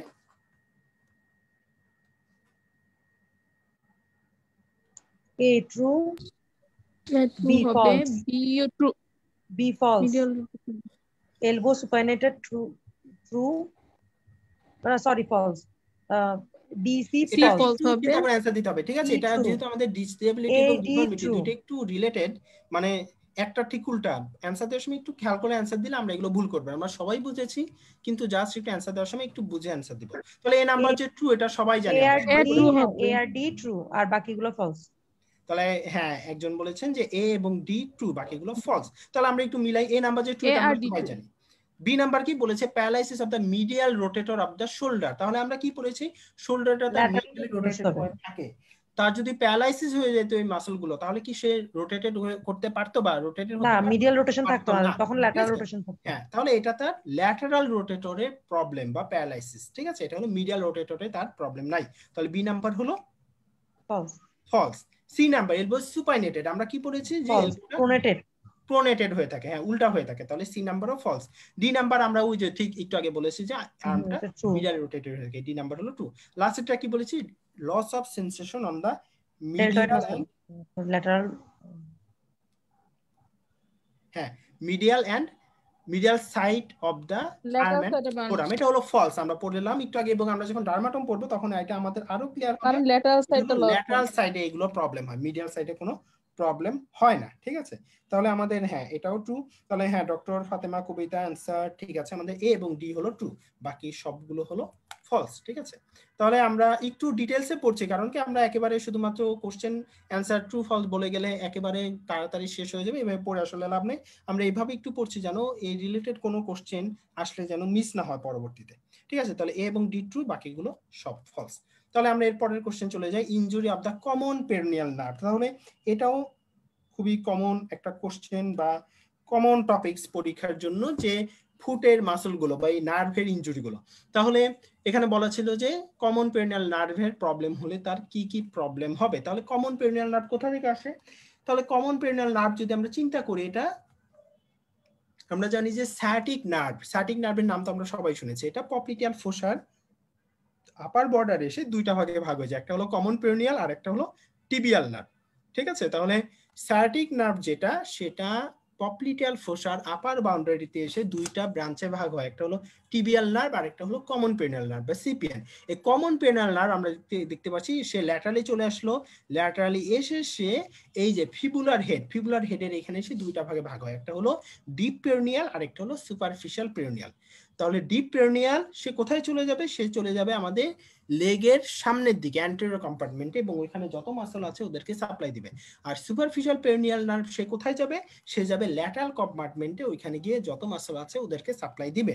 এবং এখানে আমরা কিছু ডিস্ট্রিবিউশন দেখতে পাচ্ছি, সেন্সরি কোথায় সাপ্লাই দিবে। তাহলে শুধুমাত্র ফার্স্ট ওয়েব স্পেস পায়ের এই জায়গাতে সাপ্লাই দিবে ডিপ পেরিনিয়াল নার্ভ, আর ম্যাক্সিমাম জায়গায় সাপ্লাই দিচ্ছে হলো সুপারফিশিয়াল পেরিনিয়াল নার্ভ। তাহলে এইগুলো আবার একটু আমি বললাম কি, আমি বললাম যে স্যাটিক নার্ভ সেটা পপলিটিয়াল ফোসা মানে নিজন্টের পিছনের দিকে এসে সে দুইটা মেইন ব্রাঞ্চে ভাগ হয়, একটা নাম হলো টিবিয়াল নার্ভ আর একটা নাম হলো কমন পেরিনিয়াল নার্ভ, ঠিক আছে? তাহলে একটা নাম হলো টিবিয়াল নার্ভ, একটা নাম হলো কমন পেরিনিয়াল নার্ভ। তাহলে এই যে এখান থেকে আমরা, এটা হলো টিবিয়াল নার্ভ, সেটা সরাসরি পিছনের দিকে পোস্টেরিয়র কম্পার্টমেন্টে চলে যায়। আর কমন পেরিনিয়াল নার্ভ সেটা কি হয়, সেটা আমরা দেখতে পাচ্ছি যে কমন পেরিনিয়াল নার্ভ সে ফিবুলার হেড এখানে এসে দুইটা ব্রাঞ্চে ভাগ হয়, একটা হলো সুপারফিশিয়াল পেরিনিয়াল আর একটা হলো deep peroneal nerve. Deep peroneal তার কাজ হলো আমাদের অ্যান্টেরিয়র কম্পার্টমেন্টে যে মাসলগুলো ওদেরকে সাপ্লাই দেওয়া, আর সুপারফিশিয়াল পেরিনিয়াল নার্ভ তার কাজ হলো ল্যাটারাল কম্পার্টমেন্টে যে মাসল দুইটা আছে ওদেরকে সাপ্লাই দেওয়া। আর সেন্সরি সাপ্লাই আমরা এখানে দেখলাম। এখন আমরা চলে আসি মাসল কোন কোন মাসল আছে কোন কম্পার্টমেন্টে। এটা গত 3-4টা কি মাসল থাকে। তাহলে আমরা দেখতে পাচ্ছি লেগের কম্পার্টমেন্টকে আমরা তিনটা ভাগে ভাগ করতে পারি, একটা হলো অ্যান্টেরিয়র, একটা হলো ল্যাটারাল আর একটা হলো পোস্টেরিয়র। তাহলে অ্যান্টেরিয়র কম্পার্টমেন্ট এখানে কি, এখানে কয়েকটা মাসল আছে টিবিয়ালিস, যেহেতু সামনের দিকে ওদের কাজ হলো এক্সটেনশন করা বা ডরসিফ্লেকশন করা। তাহলে tibialis anterior, extensor hallucis longus, extensor digitorum longus, peroneus tertius, ঠিক আছে? এবং এই সবগুলো হলো অ্যান্টেরিয়র কম্পার্টমেন্ট মাসল। এই সবগুলো আমাদের মুখস্থ করে ফেলতে হবে, কারণ পরীক্ষাতে প্রতিবার মানে গত 4-5 মানে 3-4 সেশন ধরে প্রতিবার এই কম্পার্টমেন্ট থেকে কোশ্চেন আসে। তাহলে অ্যান্টেরিয়র কম্পার্টমেন্ট এখানে 4টা মাসল আছে, ঠিক আছে। এদেরকে একটা আর্টারি সাপ্লাই আছে, অ্যান্টেরিয়র টিবিয়াল আর্টারি, এবং এদের নার্ভ সাপ্লাই কি ডিপ পেরিনিয়াল নার্ভ। আমরা পড়েছিলাম অ্যান্টেরিয়র কম্পার্টমেন্টের নার্ভ সাপ্লাই হলো deep peroneal nerve. Lateral compartment এখানে দুইটা মাসল শুধু, একটা হলো পেরিনিয়াস লঙ্গাস, পেরিনিয়াস ব্রেভিস, ঠিক আছে। পেরিনিয়াস লঙ্গাস এবং ব্রেভিস এদেরকে কি সাপ্লাই দেয়? এদের সবাইকে সাপ্লাই দেয়। আমরা পড়েছিলাম সুপারফিশিয়াল পেরিনিয়াল নার্ভ। এই দুইটা নার্ভ আবার কোথা থেকে আসে আমরা বলেছিলাম, আমরা একটু আগে যে বললাম যে কমন পেরিনিয়াল নার্ভ। এটাই দেখা যায় যে ফিবুলার নেক, ফিবুলার নেকের এখানে এসে দুইটা ভাগে ভাগ হয়। এই যে এখানে দেখতে পাচ্ছি ডিপ পেরিনিয়াল নার্ভ অ্যান্টেরিয়র কম্পার্টমেন্টকে সাপ্লাই দিবে, সুপারফিশিয়াল পেরিনিয়াল নার্ভ সে সাপ্লাই দিবে হলো ল্যাটারাল কম্পার্টমেন্টকে।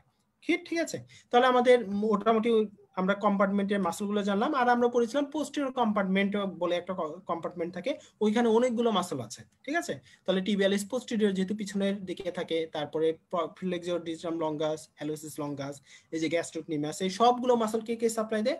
সবাইকে সাপ্লাই দেয় হলো টিবিয়াল নার্ভ। তাহলে আমরা আবার এই যে এখানে আমরা ছবিটা দেখতে পাচ্ছি, এটা হলো লেগ।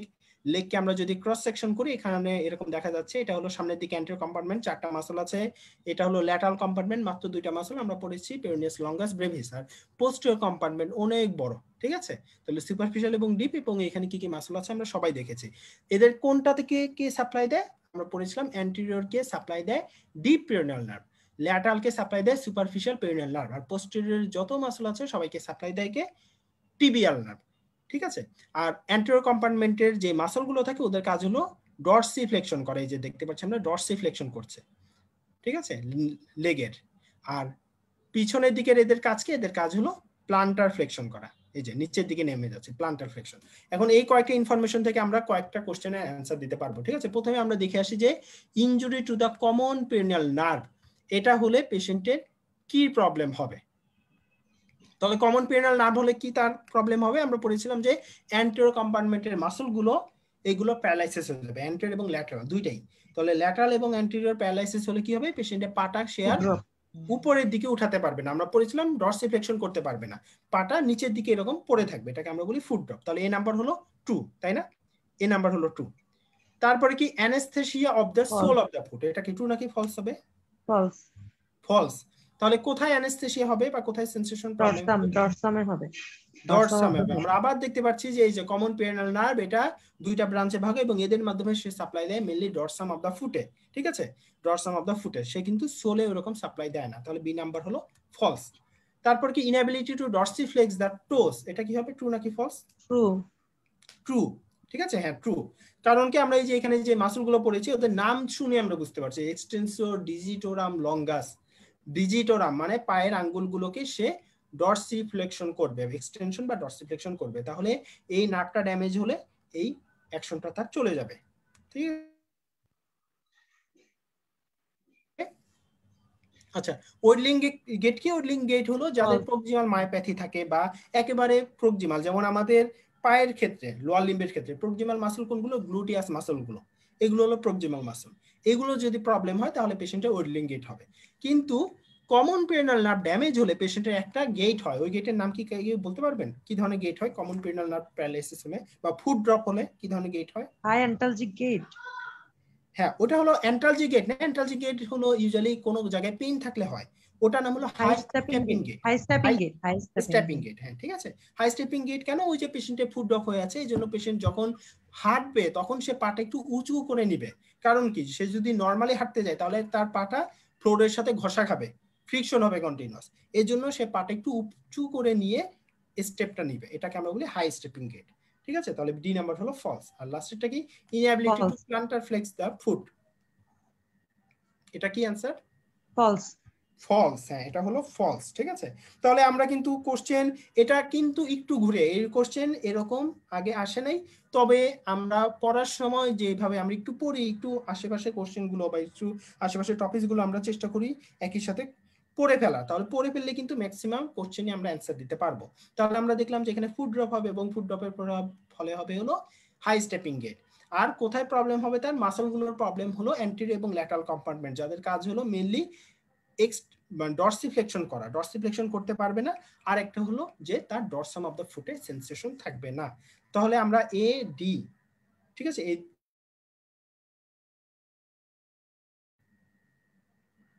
আচ্ছা, পরের কোশ্চেন, এই কোশ্চেনটাও আমরা আশা করি এখন সবাই পারবো, যেহেতু আমাদের ফুটের কম্পার্টমেন্টের মাসলগুলো পড়া হয়ে গেছে।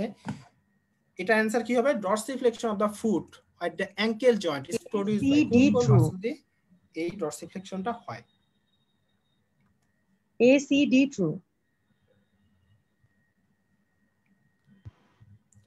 ACDA হলো ট্রু, ঠিক আছে। তাহলে আমরা পড়েছি কি অ্যান্টেরিয়র কম্পার্টমেন্টের যত মাসল আছে ওদের কাজ হলো ডরসিফ্লেকশন করা। তাহলে আমরা আবার বলি, অ্যান্টেরিয়র কম্পার্টমেন্টের যত মাসল আছে ওদের কাজ হলো ডরসিফ্লেকশন করা। তাহলে কিন্তু অনেক সময় আমরা যদি একটু যারা এর আগে কোশ্চেন গুলো দেখেছেন অন্যান্য বছরের সোজা এইভাবে কোশ্চেন দিয়ে দেয়, what are the muscles of anterior compartment. কোনোবার ঘুরিয়ে দেয় একটু, which muscles are supplied by tibial nerve. কোনোবার একটু ঘুরিয়ে দেয়, which muscles are supplied by superficial peroneal nerve. এভাবে বিভিন্নভাবে কোশ্চেন আসছে গত 3 থেকে 4 সেশন ধরে। এবং এদের কাজ কি? অ্যান্টেরিয়র কম্পার্টমেন্টের এদের নার্ভ সাপ্লাই হলো ডিপ পেরিনিয়াল নার্ভ, এদের কাজ হলো ডরসিফ্লেকশন অফ অ্যাঙ্কেল করা, ঠিক আছে, বা ডরসিফ্লেকশন অফ দ্য ফুট করা। ল্যাটারাল কম্পার্টমেন্টের কাজ কি? ল্যাটারাল কম্পার্টমেন্টের কাজ হলো ইভার্সন অফ দ্য ফুট করা। আর পোস্টেরিয়র কম্পার্টমেন্টের কাজ কি? পোস্টেরিয়র কম্পার্টমেন্টের কাজ হলো পোস্টেরিয়র মানে প্লান্টার ফ্লেকশন করা। তাহলে কিন্তু একই কোশ্চেন বা একটা এই জাস্ট এই বক্সটা থেকে প্রতিবার কোশ্চেন গুলো ঘুরে ফিরে আসতেছে আমাদের। তাহলে এবারও আমরা যদি এখানে কোশ্চেনটা আমরা মনে রাখি অ্যান্টেরিয়র কম্পার্টমেন্টের মাসলগুলো, তাহলে আমরা এই কোশ্চেনটা অ্যান্সার সবাই পারবো। এবং আমাকে অলরেডি একজন অ্যান্সার দিয়েও দিলেন যে এখানে কোনটা কোনটা ডরসিফ্লেকশন করবে, মানে অ্যান্টেরিয়র কম্পার্টমেন্টে যে মাসলগুলো থাকবে ওরাই করবে ডরসিফ্লেকশন। তাহলে এখানে আমরা অ্যান্টেরিয়র কম্পার্টমেন্টের মাসল পাচ্ছি হলো এ নাম্বার টিবিয়ালিস অ্যান্টেরিয়র, তারপর পেরিনিয়াস টারসিয়াস, ঠিক আছে, পেরিনিয়াস টারসিয়াস, এবং আরেকটা হলো এক্সটেন্সর ডিজরাম লঙ্গাস। তাহলে এ, সি এবং ডি হলো ট্রু, বাকিগুলো হলো ফলস।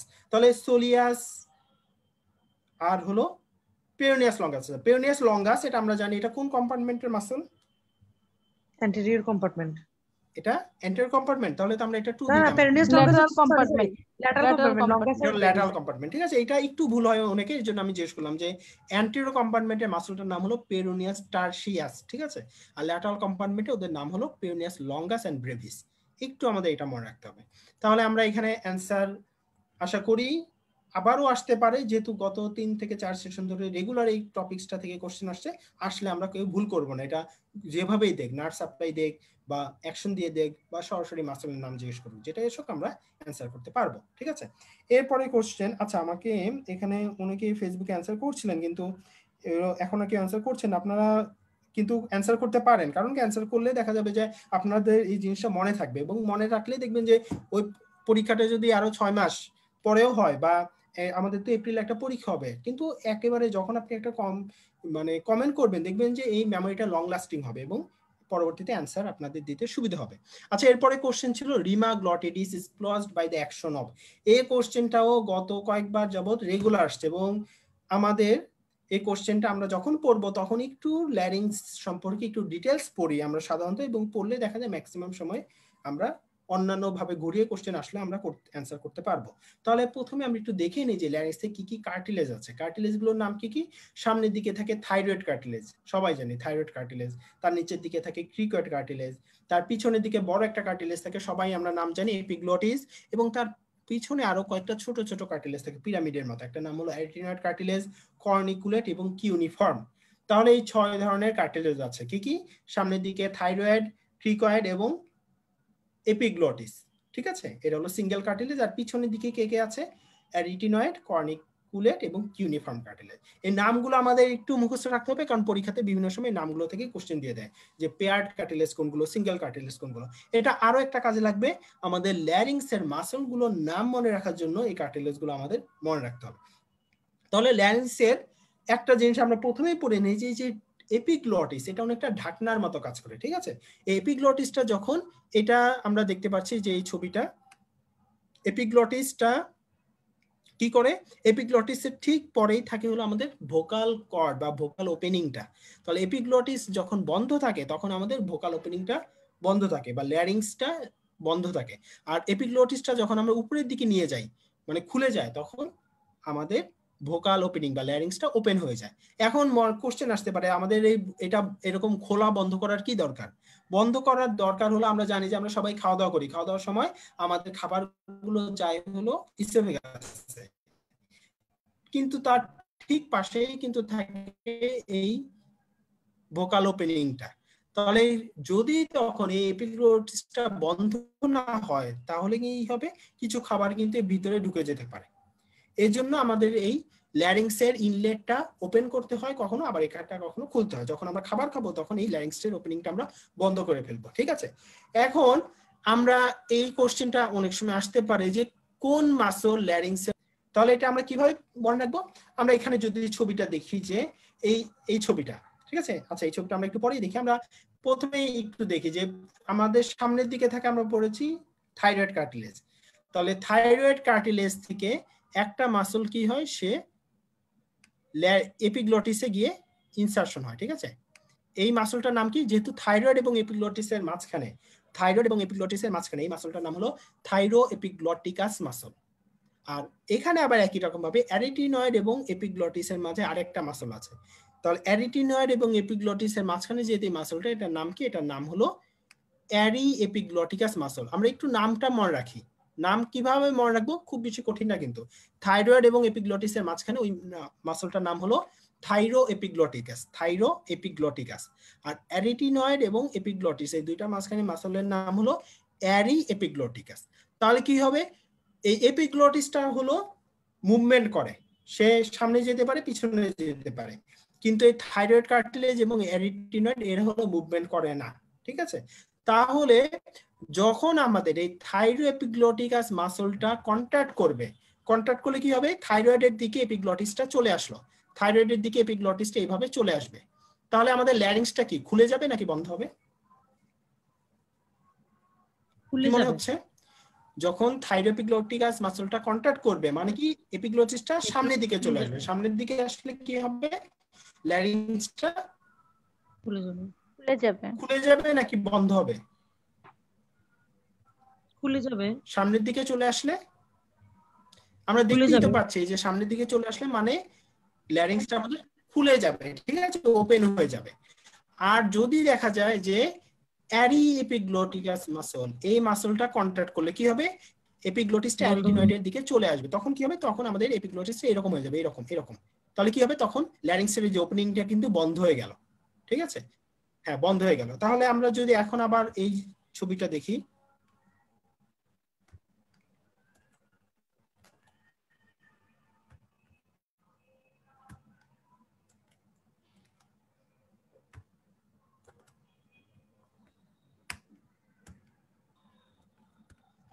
আচ্ছা, তাহলে আমরা এই ছবিটা যদি দেখি যে অ্যারি এপিগ্লটিক মানে কি?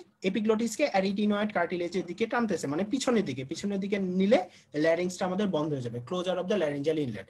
আর থাইরো এপিগ্লটিক মাসলের কাজ কি? থাইরয়েড কার্টিলেজের দিকে ল্যারিংসটাকে নিয়ে যাবে, মানে সামনের দিকে নিয়ে যাবে। তখন কি হবে? ল্যারিংসটা আমাদের ওপেন হয়ে যাবে।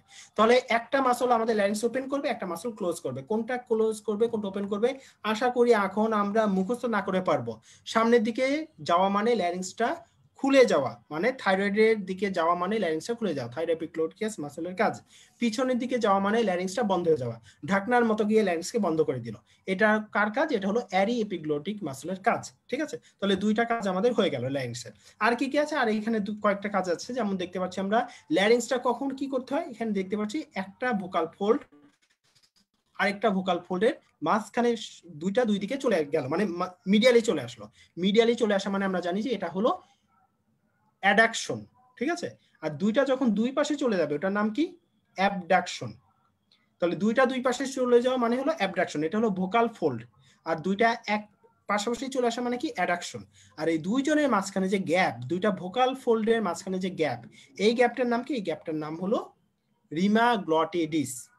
তাহলে এই কোশ্চেনটা আমরা জানি যে rima glottidis it is the narrowest part of the vocal fold বা ভোকাল কর্ড, ঠিক আছে। এখানে দুই পাশে দুইটা ভোকাল কর্ড থাকে বা ভোকাল ফোল্ড থাকে। এই দুইটা যখন পাশাপাশি আসবে, কাছাকাছি আসবে, এটা হলো অ্যাডাকশন। আর দুইটা যখন দূরে সরে যাবে এটা হলো অ্যাবডাকশন। এখন আমি একটা কোশ্চেন করি আপনাদেরকে, আমাদের বেঁচে থাকার জন্য বা রেসপিরেশনের জন্য কোনটা দরকার? এই ভোকাল ওপেনিংটা বা রিমাগ্লটিসটা কি বন্ধ হওয়া দরকার নাকি এটা খোলা দরকার? খোলা থাকা দরকার, অ্যাবডাকশন দরকার নাকি অ্যাডাকশন দরকার? দুটোর মাঝামাঝি দরকার। না, দুটোটা মাঝামাঝি না, আমরা এমনি চিন্তা করে অ্যান্সার দিই যে আমরা যখন খুলবে, খোলা মানে কি তখন বাতাস ঢুকবে, বাতাস এটা ঢুকবে, বন্ধ হ্যাঁ। থাকলে কি বাতাস ঢুকবে কোনোভাবে? এটা বন্ধ থাকলে তো বাতাস ঢুকতে পারছে না, তাই না? বন্ধ থাকলে বাতাস ঢুকতে পারছে না, খুললে বাতাস ঢুকতে পারবে। তাহলে আমাদের বেঁচে থাকার জন্য বা রেসপিরেশনের জন্য দরকার হলো অ্যাবডাকশন করা। অ্যাবডাকশন। আর আমাদের তাহলে অ্যাডাকশনের কি দরকার? অ্যাডাকশনও আমরা জানি যে আমরা ভোকাল ওপেনিং দিয়ে, আমরা ভোকাল কর্ড দিয়ে কথাবার্তা বলি। কথাবার্তা বলার সময় কিন্তু ভোকাল ওপেনিংটা একবার বন্ধ হতে হয়, একবার খুলতে হয়। এই কাজটা না হলে কখনো আমাদের ওইখান দিয়ে ওই সাউন্ডগুলো বের হতো না। তাহলে এই অ্যাডাকশনটা দরকার হলো আমাদের ভোকাল কর্ডের বা ফোনেশনের জন্য, কথা বলার জন্য। আর অ্যাবডাকশনটা দরকার হলো আমাদের বেঁচে থাকার জন্য। এই যে বেঁচে থাকার জন্য এই ইম্পর্টেন্ট কাজটা, এটা অনলি একটা মাসল এই কাজটা করে, সেই মাসলটার নাম হলো পোস্টেরিয়র ক্রিকোঅ্যারিটিনয়েড। তাহলে এটা আমরা সবাই মনে রাখবো, আমাদের এই যে লাইফ সেভিং কাজ অ্যাবডাকশন করা, অনলি একটা মাসল এই কাজটা করে, এটা নাম হলো পোস্টেরিয়র ক্রিকোঅ্যারিটিনয়েড। আমরা সবাই নামটা মুখস্থ করে ফেলি, পোস্টেরিয়র ক্রিকোঅ্যারিটিনয়েড। অনলি এই একটা মাসলই অ্যাবডাকশন করে, যেটা রেসপিরেশনের সময় আমাদের বাতাসটা ভিতরের দিকে ঢুকায়। আর এই যে কথা বলার জন্য অনেক মাসলই কাজ করে, বিভিন্ন মাসল, এটা আমাদের মুখস্থ না করলেও চলবে, ঠিক আছে? আর আমরা আরেকটা কথা মনে রাখবো যে আমরা অনেক সময় জানি যে যারা গান গায় তারা কি করে, তারা অনেক সময় কণ্ঠ একটু উঁচুতে নিয়ে যায়, হাই পিচে কথা বলে, অনেক সময় তীক্ষ্ণ স্বরে সুর দিয়ে কথা বলে, ঠিক আছে? তো এই যে মডিউলেশন, গলার স্বর চেঞ্জ করে ফেলে অনেক সময় যারা কথা বলে বা জোরে গান গায়। তাহলে এই যে একটা মডিউলেশন অফ দ্য ভয়েস বা টেন্সিং দ্য ভোকাল ফোল্ড, উঁচু গলায় কথা বলার জন্য, এই কাজটা কি করে? এই কাজটা করে আমাদের একটাই মাসল, সেটা হলো ক্রিকোথাইরয়েড। তাহলে আমরা এখানে দেখতে পাচ্ছি এখানে কয়েকটা মাসল কাজ হলো অনলি একটা মাসলই করে। যেমন একটা হলো tensor of the vocal cord বা modulation of the voice, singer যারা তাদের জন্য যেটা লাগে সেটা হলো cricothyroid muscle. Abduction of the vocal fold বা রেসপিরেশনের জন্য যে মাসলটা দরকার, এটা হলো পোস্টেরিয়র ক্রিকোঅ্যারিটিনয়েড। আর এটা হলো থাইরোএপিগ্লোটিক, এবং আরেকটা হলো ক্লোজার করে কোনটা, যেটা পিছনের দিকে যেটা থাকে সেটা হলো অ্যারিএপিগ্লোটিক মাসল। আর বাকিগুলো আমরা যদি মনে রাখতে পারি ভালো, না মনে রাখতে পারলে আমাদের প্রবলেম নেই, আমরা শুধুমাত্র এইগুলো মনে রাখবো, স্পেসিফিক গুলো, ঠিক আছে? কোনটা ওপেন করে কোনটা ক্লোজ করে, কারণ কি এদের শুধুমাত্র একটা মাসল এই কাজগুলো করে। ওপেনিং অনলি একটা মাসলই করে ল্যারিংসের, ক্লোজার অনলি একটা মাসলই করে, অ্যাবডাকশন অনলি একটা মাসলই করে, ঠিক আছে? বাকি মাসলগুলো আমরা যদি না মনে রাখতে পারি নাম, তাহলে আমরা সবগুলোকেই adductor of the vocal cord দিয়ে দিব, ঠিক আছে? এখন আমরা দেখি যে এই কোশ্চেনটা অ্যানসারটা সলভ করার চেষ্টা করি। The rima glottidis is closed by the action of, মানে কি এটা কি অ্যাডাকশন হচ্ছে নাকি অ্যাবডাকশন হচ্ছে? প্রথমে এটা আমাকে বলেন। অ্যাডাকশন। অ্যাডাকশন, হ্যাঁ, অ্যাডাকশন হওয়া মানেই হলো ভোকাল কর্ডটা বন্ধ হয়ে যাওয়া, ঠিক না? তাই না? অ্যাডাকশন হওয়া মানে রিমাগ্লটিসটা বন্ধ হয়ে যাওয়া। রিমাগ্লটিস কি? এই যে দুইটার মধ্যে যে গ্যাপটা, এটা হলো রিমাগ্লটিডিস। এখানে প্রথমে বলেছে ক্লোজ বাই, মানে এখানে কোন কোন মাসল অ্যাডাকশন করে ওটা চেয়েছে। তাহলে এখানে কি কি অ্যান্সার হবে? অ্যারিটিনয়েড, ল্যাটারাল ক্রিকোঅ্যারিটিনয়েড, সরি ল্যাটারাল ক্রিকোঅ্যারিটিনয়েড, আর হচ্ছে যে ক্রিকো ট্রান্সভার্সাল অবলিক ক্রিকো, আচ্ছা, আমরা এই অ্যারিটিনয়েড আর এ আর সি হবে ট্রু। হ্যাঁ, আমরা একটু এত কঠিন ভাবে না দেয়, আমরা যে বি নাম্বারটা ক্রিকোথাইরয়েড, এটা তো আমরা জানি সবাই। এটার অ্যান্সার কি? এটা কি কাজ করে? ক্রিকোথাইরয়েড মাসল বি নাম্বার, এটা কি কাজ করে? এটা অনলি একটা কাজই করে, এটা modulation of voice. Modulation of the voice করে, আমরা সবাই জানি এটা অনলি একটা কাজই করে। তাহলে এটা হলো এই কাজ করে না, বি নাম্বার হলো ফলস, ঠিক আছে? তারপরে কি পোস্টেরিয়র ক্রিকোঅ্যারিটিনয়েড, ঠিক আছে? আমরা যে আবার যে পোস্টেরিয়র ক্রিকোঅ্যারিটিনয়েড, এটা কি কাজ করে? এটা হলো অ্যাবডাকশন করে। আমরা তাহলে কি বলেছিলাম, আমরা শুধুমাত্র একটা মাসল যেই স্পেসিফিক কাজ করবে ওটা শুধু মনে রাখবো, ঠিক আছে? তাহলে এখানে আমরা দেখেছি চারটা মাসল চারটা কাজ করে, স্পেসিফিক কাজ। তাহলে এই চারটা মাসলের নাম আমাদের মনে রাখতে হবে। বাকি মাসল, এই যে অ্যাডাকশন অনেক মাসলই করে, এটা আমাদের মনে রাখতে পারলে ভালো, না মনে রাখতে পারলেও আমরা একেবারে যদি না মনে রাখতে পারি তাহলে বাকি মাসলগুলোকে আমরা অ্যাডাকশন দিয়ে দিতে পারি, ঠিক আছে? তাহলে আমরা দেখতে পাচ্ছি যে কি এখানে হলো যে পোস্টেরিয়র ক্রিকোঅ্যারিটিনয়েড, এটা বলেছি এটা হলো অ্যাবডাকশন করে, তাহলে এটাও হলো ফলস, ঠিক আছে? তাহলে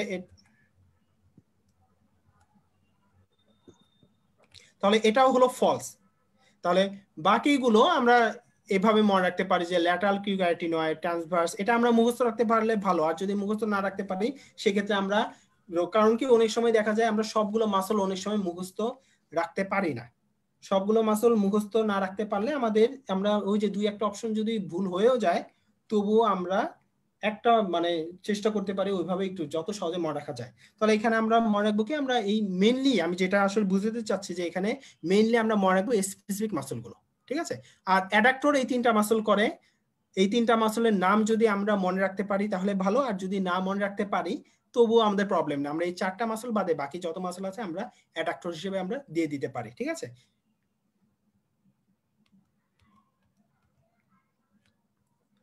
তাহলে এখানে অ্যারিটিনয়েড মাসল বলা আছে, কিন্তু এখানে ওই যে অবলিক নাকি ল্যাটারাল এরকম কিছু বলা নাই। তাহলে এখানে যেহেতু ওরকম স্পেসিফিক ভাবে বলা নাই কিন্তু অ্যারিটিনয়েড কথাটা বলা আছে, এই ক্ষেত্রে আমরা এটাকে অ্যানসারটা ট্রু দিব, ঠিক আছে।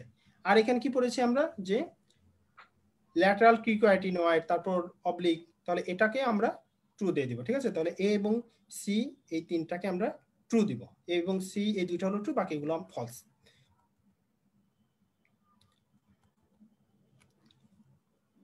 আচ্ছা, এরপরের question, in occlusion of the anterior spinal artery the affected tract of the spinal cord. আচ্ছা, এই কোশ্চেনটা একটু ঘুরিয়ে কোশ্চেনটা এসেছিল, তবে আমরা কয়েকটা কথা বলি। আমরা যখন পড়ি তখন আমরা জানি যে স্পাইনাল কর্ডের ব্লাড সাপ্লাই, এটাকে দুইটা আর্টারি থাকে মেইনলি, এক পাশে সামনের দিকে থাকে অ্যান্টেরিয়র স্পাইনাল আর্টারি আর পিছনের দিকে থাকে দুইটা পোস্টেরিয়র স্পাইনাল আর্টারি, তাই না? তাহলে অ্যান্টেরিয়র স্পাইনাল আর্টারি সে যদিও সিঙ্গেল কিন্তু সে কাজ করে বেশি, সে একাই অনেক বেশি কাজ করে। সে কি কাজ করে? সে হলো anterior 2/3 অফ দ্য স্পাইনাল কর্ডকে সাপ্লাই দেয়, anterior 2/3 অফ দ্য স্পাইনাল কর্ডকে সাপ্লাই দেয়, ঠিক আছে। আর পোস্টেরিয়র স্পাইনাল আর্টারি কি, এরা হলো সংখ্যায় দুইজন কিন্তু এরা করে হলো কম কাজ। আবার এরা কি করে? এরা শুধুমাত্র পোস্টেরিয়র 1/3 কে সাপ্লাই দেয়। তাহলে অ্যান্টেরিয়র স্পাইনাল আর্টারি তার কাজ হলো সে সিঙ্গেল আর্টারি কিন্তু সাপ্লাই দিবে অ্যান্টেরিয়র 2/3 কে, আর পোস্টেরিয়র স্পাইনাল আর্টারি তার হলো সংখ্যায় দুইটা কিন্তু এরা সাপ্লাই দিবে কি, তারা সাপ্লাই দিবে শুধুমাত্র পোস্টেরিয়র 1/3 কে। এখন আমরা যদি একটু খেয়াল করি যে স্পাইনাল কর্ডে কি কি ধরনের ট্র্যাক্ট থাকে, তাহলে কি কি ট্র্যাক্ট এখানে হলো, যদি সেন্সরি গুলো আমরা পড়ি যে ল্যাটারাল স্পাইনোথ্যালামিক ট্র্যাক্ট, তারপর হলো অ্যান্টেরিয়র স্পাইনোথ্যালামিক ট্র্যাক্ট, এদের কাজ হলো আমাদের বডি থেকে পেইন, টাচ, টেম্পারেচার এদেরকে উপরের দিকে নিয়ে যাওয়া, ঠিক আছে। তাহলে ল্যাটারাল স্পাইনোথ্যালামিক ট্র্যাক্ট এটার কাজ কি? এটার কাজ হলো একটা কাজ আমরা সবাই জানি, পেইন সেন্সেশন নিয়ে যাওয়া, পেইন আর কি টেম্পারেচার সেন্সেশন নিয়ে যাওয়া। আর অ্যান্টেরিয়র স্পাইনোথ্যালামিক ট্র্যাক্ট এটার কাজ কি? কেউ বলতে পারবেন অ্যান্টেরিয়র স্পাইনোথ্যালামিক ট্র্যাক্টের কাজ কি?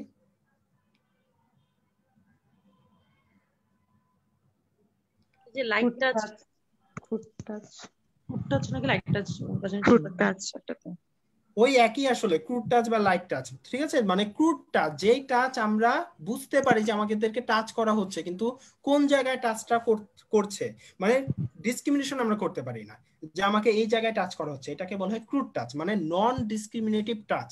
মানে টাচ করা হচ্ছে আমরা বুঝতে পারছি কিন্তু স্পেসিফিক্যালি কোন জায়গায় ওটা আমরা বুঝতে পারছি না।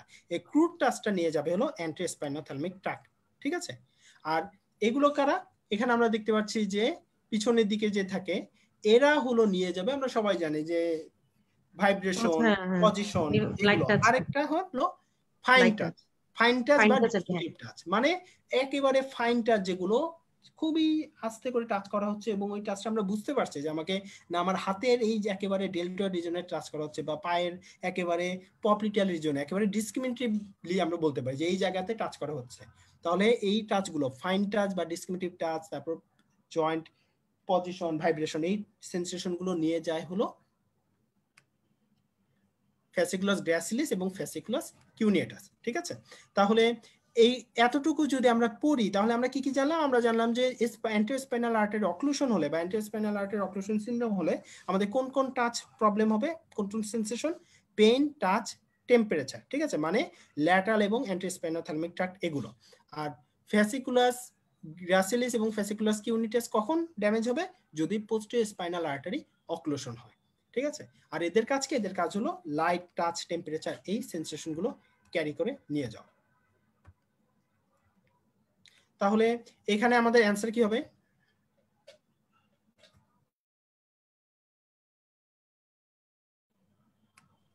ডি ট্রু, বাকিগুলো ফলস। তাহলে বি এবং ডি, তাহলে কর্টিকোস্পাইনাল, আচ্ছা কর্টিকোস্পাইনাল তো আমরা পরে দেখি, আগে আমরা দেখি যে আমরা, আচ্ছা মোটরটা আমরা দেখি নেই, মোটরটা আমরা তখন দেখি নাই, ঠিক আছে।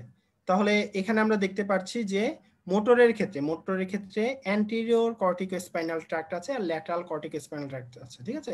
ল্যাটারালটা থাকে কোথায়? ল্যাটারালটা থাকে হলো একটু পিছনের দিকে, ল্যাটারালটা থাকে একটু পিছনের দিকে। আর অ্যান্টেরিয়রটা কোথায় থাকে? অ্যান্টেরিয়রটা থাকে হলো সামনের দিকে, অ্যান্টেরিয়র কর্টিকোস্পাইনাল ট্র্যাক্ট। এগুলো হলো মোটর ট্র্যাক্ট, একেবারে সেরেব্রাল কর্টেক্স থেকে সেন্সেশন একেবারে নিচের দিকে নিয়ে যায়, ঠিক আছে। তাহলে অ্যান্টেরিয়রটা থাকবে হলো অ্যান্টেরিয়র 2/3 এর মধ্যে, আর ল্যাটারালটা এটা যদিও হলো দুইটার মাঝামাঝিই থাকে অনেকটা, তবে ল্যাটারালটাকে আমরা ধরতে পারি এটা পোস্টেরিয়র 1/3 এর মধ্যে থাকবে। তাহলে এখানে আমরা একেবারে যদি দেখি যে lateral in occlusion of the anterior spinal artery the affected ডিটা ট্রু হবে।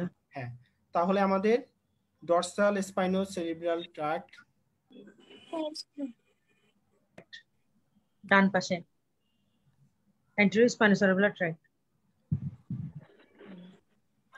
আচ্ছা আমরা একটু ছবিটা একটু দেখি যে হ্যাঁ, পোস্টেরিয়র স্পাইনোসেরিব্রাল ট্র্যাক্ট এটাই হলো ডরসাল স্পাইনোসেরিব্রাল ট্র্যাক্ট, ঠিক আছে।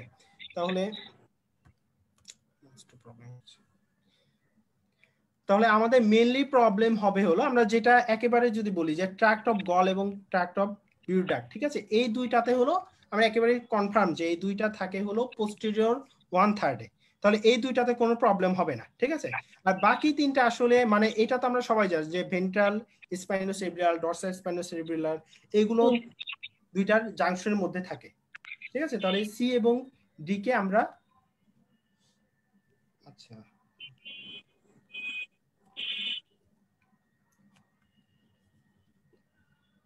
আচ্ছা এটা আমরা একটু দেখে নেই যে এ এবং সি, এ এবং ই এই দুইটা হলো ফলস, ঠিক আছে। এ এবং সি এই দুইটা হলো ফলস, কারণ এলা পোস্টেরিয়র 1/3 এ থাকে। আর যদি আমরা, আচ্ছা এই ছবিটা একটু দেখি নেই, এই ছবিতে যে ল্যাটারাল কর্টিকোস্পাইনাল ট্র্যাক্ট এটা হলো আসলে দুইটা জাংশন বরাবর থাকে, দুইটা জাংশন বরাবর থাকার কারণে এটাকে আমরা ট্রু দিতে পারি, ঠিক আছে। তাহলে আমরা একটু দেখে নিই যে এ, সি এবং ই এই তিনটা হলো ফলস দিব, আর বি নাম্বার এটা যেহেতু দুইটা জাংশনে থাকে এটা পুরোপুরি নষ্ট হবে না, এই জন্য বি এবং ডি এই দুইটা হলো ট্রু, ঠিক আছে। এটা আসলে পুরোপুরি আমাদের কিছু হলো জাংশনের মধ্যে থাকার কারণে একটু চেঞ্জ হয়েছে, তবে আমরা মনে রাখবো যে দুইটা পিছনে থাকে একেবারে পোস্টেরিয়রলি এই দুইটা হলো ফলস হবে, বাকি যেটা জাংশনে থাকে যেমন ভেন্ট্রাল মানে আমরা বুঝতে পারছি এটা সামনের দিকেই থাকবে, তাহলে এটা হলো ডি নাম্বার হলো ট্রু, এবং বি নাম্বার এটা যেহেতু দুইটা জাংশনে থাকে এটাও আমরা ট্রু দিব, ঠিক আছে। তাহলে বি নাম্বার এবং ডি নাম্বার ট্রু দিব, বাকিগুলো আমরা ফলস দিব। আচ্ছা এরপরে question ideal space for lumbar puncture. তাহলে ideal space for lumbar puncture এখানে কি কি আছে, এবং এটা বলেছে পেডিয়াট্রিক এজ গ্রুপে। তাহলে এটা জানার জন্য আমাদের একটু জানতে হবে যে লাম্বার স্পাইনাল আমরা যে স্পাইনাল দেই এটা কোন লেভেলে দেই। তাহলে অ্যাডাল্টের ক্ষেত্রে স্পাইনাল কর্ড কোথায় শেষ হয়? অ্যাডাল্টের ক্ষেত্রে নাম্বার 3। অ্যাডাল্টের ক্ষেত্রে কোথায় শেষ হয় স্পাইনাল কর্ডটা? Number 1 L1 lumbar lower 1, border of the ঠিক L1 আছে। অ্যাডাল্টের ক্ষেত্রে শেষ হয় এটা লাম্বার 1 বরাবর। আর পেডিয়াট্রিক গ্রুপে কোথায় শেষ হয়? L3 lower border of the L3। হ্যাঁ, পেডিয়াট্রিকের ক্ষেত্রে lower border of the L3, ঠিক আছে। এই অ্যাডাল্টের ক্ষেত্রে কোনো বইয়ে বলা আছে যে এটা লাম্বার 1 এ, কোনো বইয়ে বলা আছে যে এটা লাম্বার 2 এ, ঠিক আছে, শেষ হয় এরকম ভাবে বলা আছে যে, তবে আমরা ম্যাক্সিমাম বইয়ে বলা আছে যে অ্যাডাল্টের ক্ষেত্রে লাম্বার 1 এ শেষ হয়, আর বাচ্চাদের ক্ষেত্রে শেষ হয় এটা লাম্বার 3 তে। তাহলে আমরা পেডিয়াট্রিক গ্রুপ যেহেতু বলেছিল, তাহলে অবশ্যই আমরা লাম্বার 3 বরাবর স্পাইনাল তাকে দিব না, ঠিক আছে। আমরা কোথায় দিব? পেডিয়াট্রিকের ক্ষেত্রে আমরা অবশ্যই দিব লাম্বার 3 এর নিচে, লাম্বার 3 এর নিচে দিব। তাহলে লাম্বার 3 এর নিচে কোন কোন লেভেল বরাবর আমরা স্পাইনাল দিতে পারি বাচ্চাদের ক্ষেত্রে? 4 আর 5 এর মাঝখানে। 4 আর 5, ঠিক আছে, মানে দুইটা লেভেল আমরা দিতে পারি। যেহেতু লাম্বার 3 এর নিচে দিব মানে আমরা ভালো হয় যদি আমরা লাম্বার, সবচেয়ে ভালো হয় যে লাম্বার 4 এবং 5 এর মাঝখানে দেই। আরেকটা লেভেলেও দেওয়া যায়, যেহেতু লাম্বার 3 বরাবর এটা শেষ হয়ে যাচ্ছে, এই লেভেলে না দিতে পারলে আমরা আরেকটু উপরে দিব, আরেকটু উপরে মানে লাম্বার 3 এবং 4 এর মাঝখানে দিব। তবে কোনোভাবে আমরা লাম্বার 3 বা ওই লেভেলের উপরে দিব না, ঠিক আছে। আর কি লাম্বার 5 এবং S1 ওইখানে ইউজুয়ালি দেওয়া যায় না, ঠিক আছে, কারণ ওইখানে তো একেবারে দেখা যায় যে ফিক্স হয়ে থাকে অনেক সময়, এজন্য এখানে দেওয়া যায় না। তাহলে আমরা এই দুইটা বরাবর দিতে পারি। তাহলে এখানে অ্যান্সার কি হবে? ডি আর ই ট্রু। ডি আর ই ট্রু। আচ্ছা, বি আর ই ট্রু। আর যদি এটাকে যদি এখন অ্যাডাল্টের ক্ষেত্রে বলতো ই না তাহলে তো, আমরা ডি আর ই। ডি আর ই, হ্যাঁ। L3 L4 আর L4 L5। হ্যাঁ, মানে L3 এর নিচে দিব আমরা, ঠিক আছে? L3 এর উপরে তো দেওয়া যাবে না, L3 বরাবর যেহেতু শেষ হয়ে যায়, তাহলে L3 এবং L4 এর মাঝখানে বা L4 এবং L5 এর মাঝখানে এই বরাবর আমরা দিতে পারবো, মানে ডি আর ই ভাইয়া ট্রু। আগের স্লাইডটা একটু দেখবো। অ্যাডাল্ট হইলে ভাইয়া বি আর সি ট্রু হবে। হ্যাঁ, অ্যাডাল্ট হলে আমরা নাম্বার 1 বরাবর দিব না, ঠিক আছে? নাম্বার সেক্ষেত্রে আমরা সিডিই 2 দিতে পারি, সিডিই, ঠিক আছে? যেহেতু নাম্বার 2 বরাবর শেষ হয়ে যাবে, সেহেতু আমরা নাম্বার 2 এবং 3 মাঝখানে দিতে পারি, 3 এবং 4 এর মাঝখানে দিতে পারি, বা নাম্বার 4 এবং 5 এর মাঝখানে দিতে পারি, ঠিক আছে? অ্যাডাল্ট।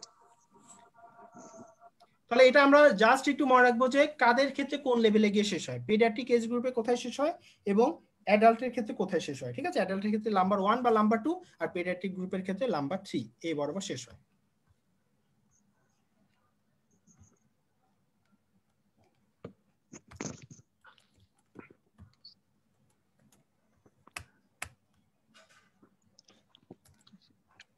আচ্ছা, এরপরের কোশ্চেন ছিল নিউরাল টিউব ডিফেক্ট। আমাদের মোটামুটি শেষ হয়ে যাচ্ছে, আমরা আর এটাই হতে পারে লাস্ট কোশ্চেন। হ্যাঁ, ঠিক আছে, এটাই লাস্ট কোশ্চেন। তো নিউরাল টিউব ডিফেক্ট, তাহলে নিউরাল টিউব ডিফেক্ট পড়ার আগে আমরা জানি যে এমব্রিওলজিতে কয়েকটা জিনিস আমাদের সবাইকে পড়তে হয়। কোন কোন জিনিস? একটা হলো যে কিছু মেসোডার্ম বা কিছু জার্ম লেয়ারের ডেরিভেটিভ আমাদের পড়তে হয়, যে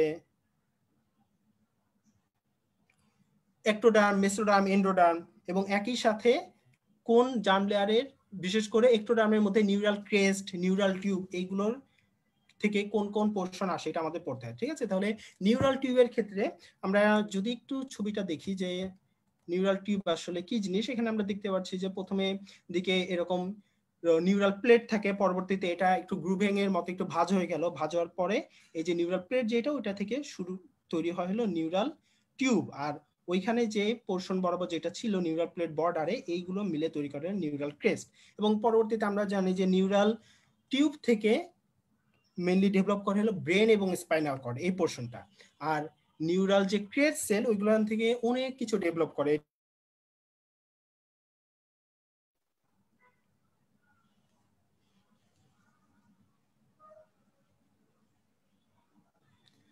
তাহলে আর যদি কোনো কারণে এই নিউরাল টিউবটা ঠিকমতো এরকম ফরমেশন না হয় বা এরকম ক্লোজার না হয়, তখন বিভিন্ন ধরনের তার ডিফর্মিটি ডেভেলপ করতে পারে, যেমন এই যে অ্যানেনসেফালি, তারপর হলো স্পাইনা বাইফিডা বা স্পাইনা বাইফিডার আমরা কিছু জানি যে মেনিনজোসিল, মেনিনজোমাইলোসিল, এরকম, ঠিক আছে? তাহলে এই সবই হলো নিউরাল টিউব ডিফেক্টের ফল।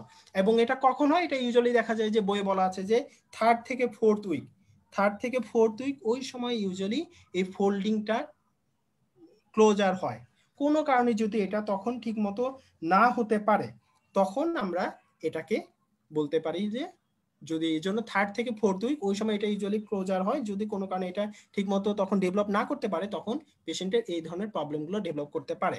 এবং এটার জন্য আমরা জানি যে পেশেন্টকে ফলিক অ্যাসিড, তারপর ভিটামিন B12 এগুলো প্রেসক্রাইব করা হয়।